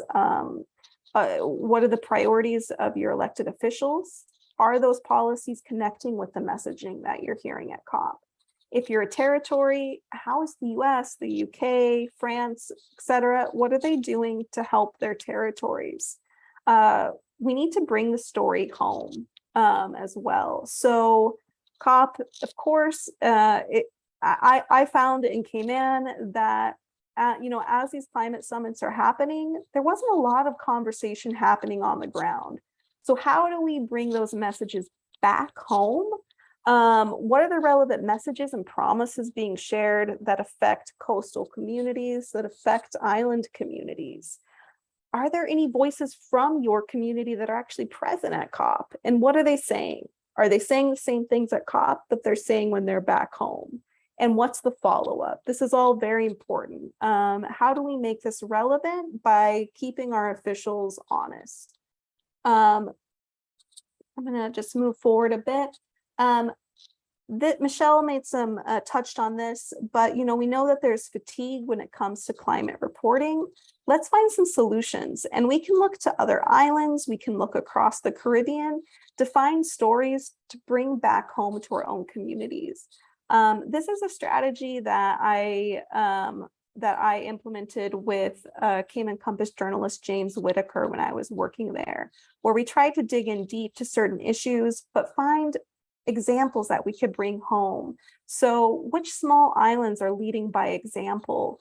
Who, you know, the sargassum issue affecting the region. Okay, who's implementing solutions to address this?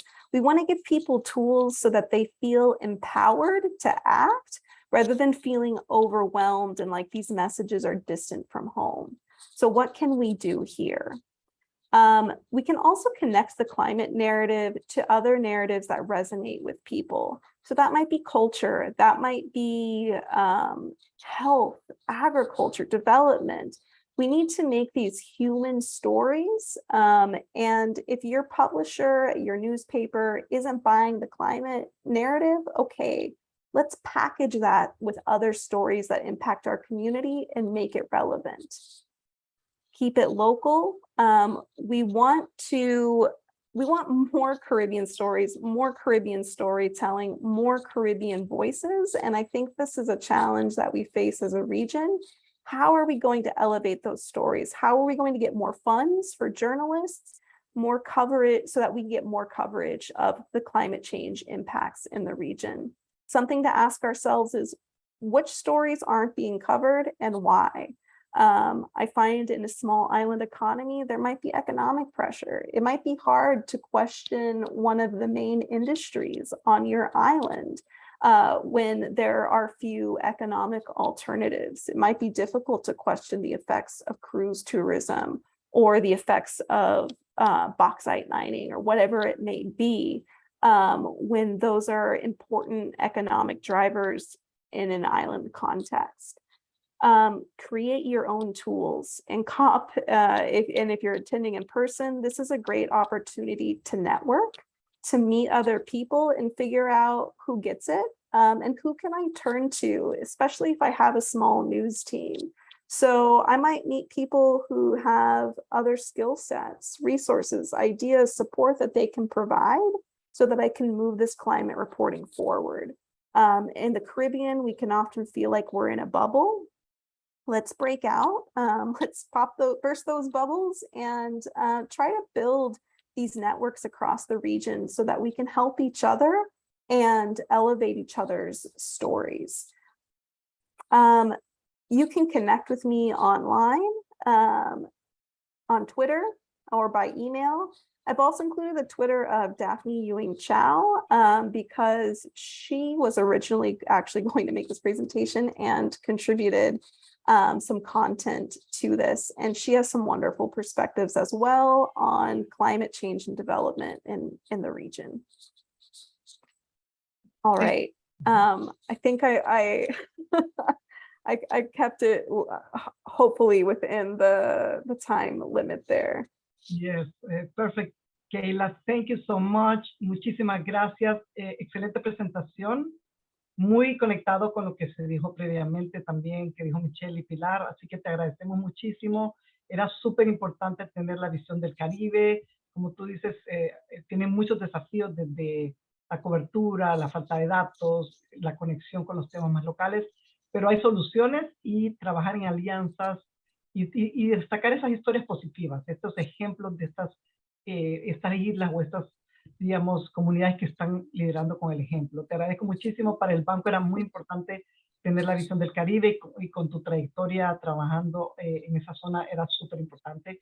Así que no te vayas porque te van a venir preguntas y dicho sea de paso, para que sepan tus colegas que nos están viendo, tú hablas perfecto español, pero decidimos hacerlo en inglés obviamente en beneficio también de los que nos están viendo en el Caribe. Así que vamos a ir ahora al segmento de preguntas. Tenemos varias interesantes, vamos a tratar de cubrir la mayoría. Vamos a ver, la primera es, si tenemos a Graham aquí, la primera es para ti, Graham, y la pregunta es, la voy a leer. ¿Cuál es la estrategia del BID ahora que la pandemia y la guerra están dejando consecuencias negativas en las finanzas públicas, en el costo de vida, la pobreza en general? Y se teme que se pierda el interés o el enfoque en el tema de cambio climático. ¿Qué nos dirías, Graham? Bueno, voy a tratar de responder rapidito. Mira, totalmente de acuerdo. Hay cuestiones en términos de los precios, la volatilidad de precios de combustibles fósiles que están un poco resultado de la guerra en Ucrania y otros factores también. Y energía es un costo base para todos los otros costos, entonces estamos viendo incrementos en los costos. Hay otros factores también, por ejemplo, lo de fertilizantes para productos agrícolas, pero sí estamos viendo el impacto. Sin embargo, hay que reconocer que las energías renovables sí son más baratas, ahora son más baratas y son más rápidas de implementar como energía nueva. Los combustibles fósiles son caros, pero ya existen como el marco para que se pueda avanzar los súper rápidos en países. Entonces, como respuesta fácil y rápido, sí se puede incrementar el uso de combustibles fósiles, pero no te va a bajar el precio, el costo. Entonces, este es un poco el problema. Y estamos viendo en Europa, en Gran Bretaña, en muchos países. La realidad, sin embargo, es que necesitamos reforzar la entrega de renovables. Y si ves los resultados de los análisis, recién la última semana sacaron un análisis del International Energy Authority, básicamente diciendo que toda la expansión en energía viene en renovables, más que 90%, y es más y más en esta dirección. Y también de acuerdo que los gobiernos están bajo mucha presión, no tienen espacio fiscal después de la pandemia. Y aún más en países que son importadores de combustibles fósiles con estos precios altos, ya están gastando más en subsidios y cómo traer estos combustibles fósiles al país.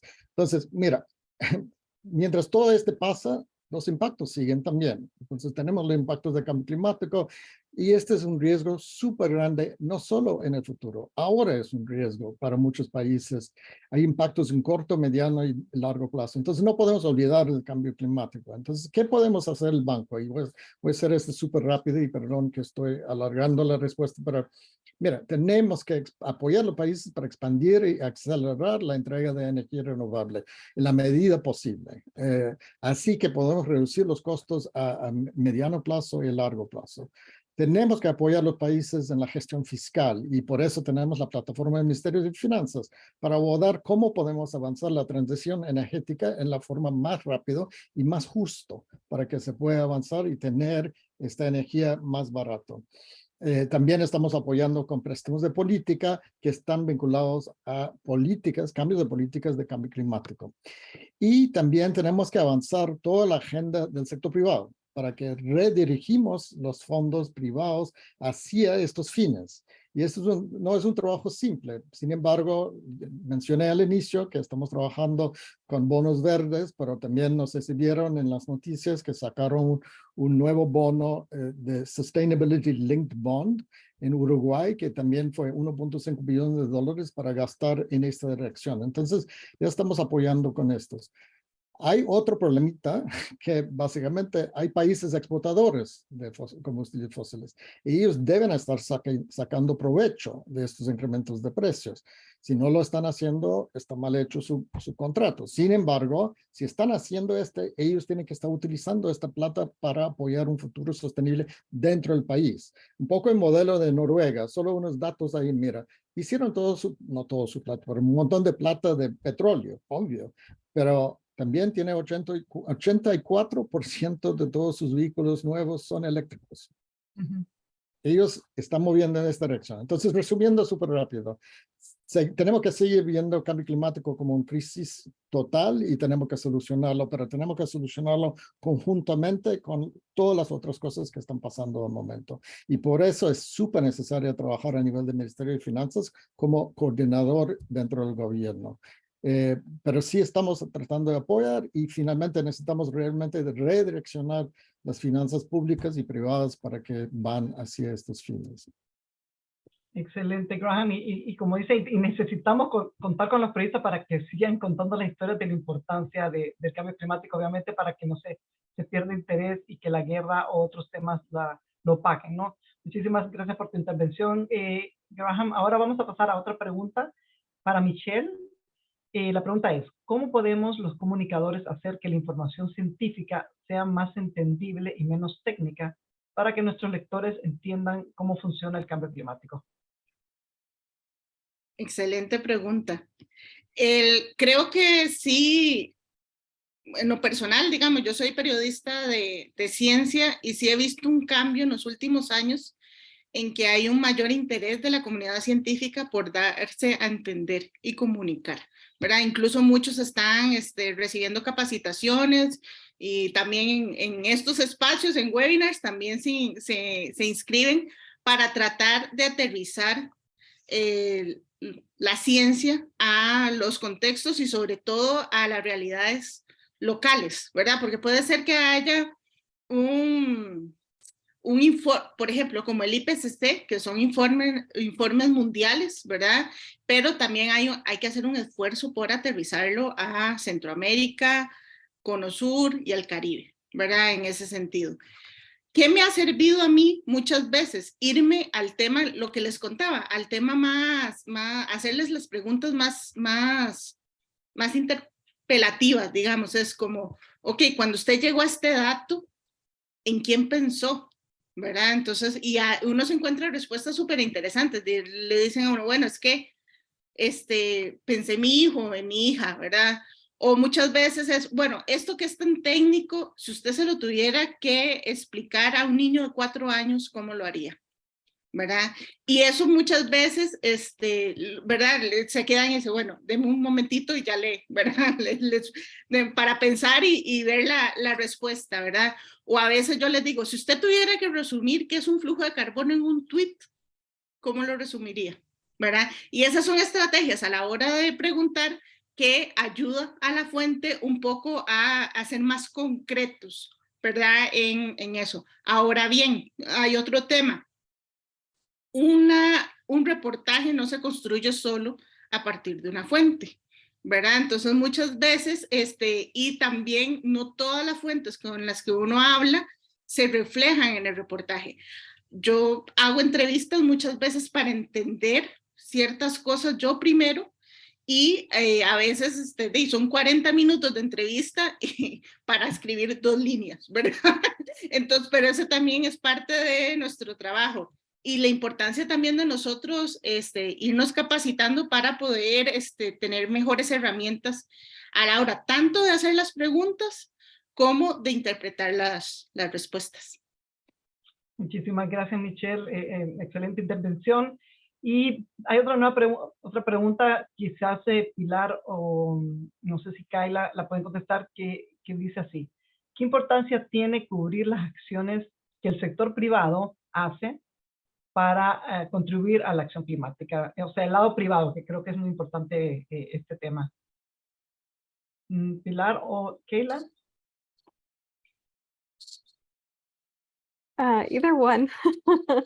Kayla, please.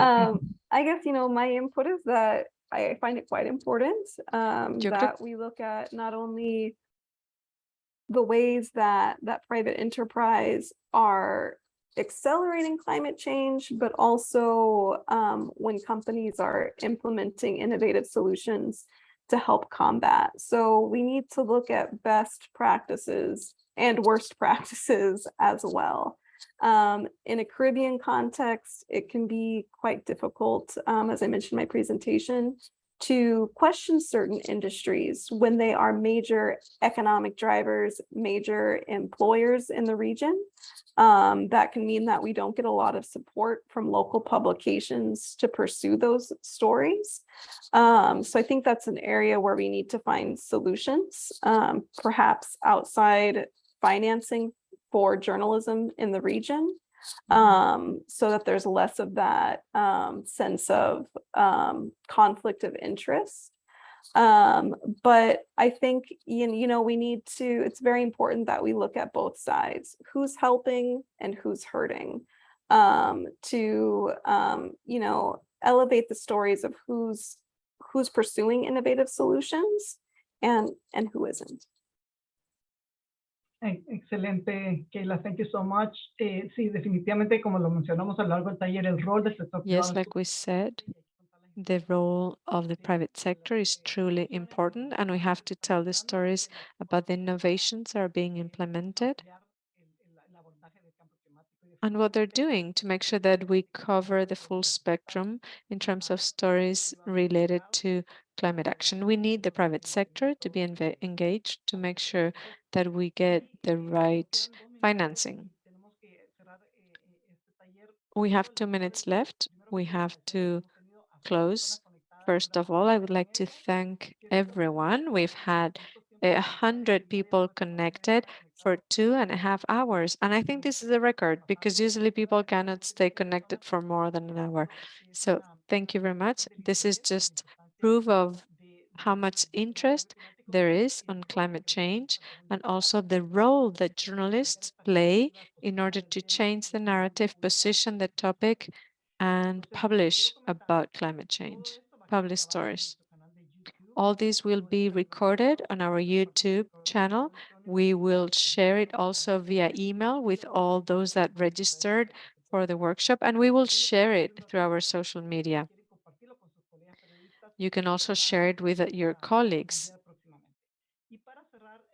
And now to close, I would like to invite Isabel Alvarez, who's our Interim Director of Communications at the IDB, to offer some closing remarks. Isabel? Thank you, Angela. Very quickly, because I know we're running out of time. First, I would like to thank our speakers from outside the IDB, Thais Gadea, Pilar Asef, Michelle Soto, and Kyla Young. Thank you very much for being here with us today and sharing your knowledge, your experience. I would also like to thank the internal team of the IDB for producing this wonderful workshop, specifically to the team from the Climate Change Division, Knowledge Division, and Communications Division. Thank you. And of course, thank you to each one of you that are here with us today. I would like to thank each one of the participants, journalists of big media outlets or a freelancer who is by themselves in a community talking about these topics. Thank you for investing your time in this and for being with us today. I would like to share 3 ideas with you. First, each one of you are key agents in order to promote the climate action agenda. I hope you understood that based on this conversation and that you understood what you can do to make sure that this agenda remains alive, understandable, and to make sure that it leads to positive action. Every time you're writing your stories, your articles, your interviews, you need to cover this topic in a relevant manner for your community. Thank you. The second thing that I wanted to mention, there is a lot of competition out there. There are a lot of issues that are happening in our region that are very important. In order to be a priority, in order to get a lot of audience, we need enough inputs, stories, data that is relevant to keep the conversation going, to make sure that it's relevant, what we're talking about, it's useful, so that we don't have eco fatigue. That effort is truly important, and we feel very grateful for everything that you're doing. And then the third thing that I wanted to do is that you can count on the IDB for your work. You can count on the information that we have available in terms of data, experts, publications.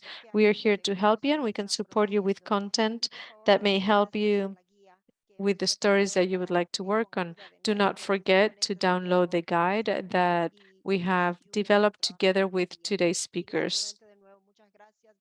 Once again, thank you. Thank you for being important agents in terms of climate action.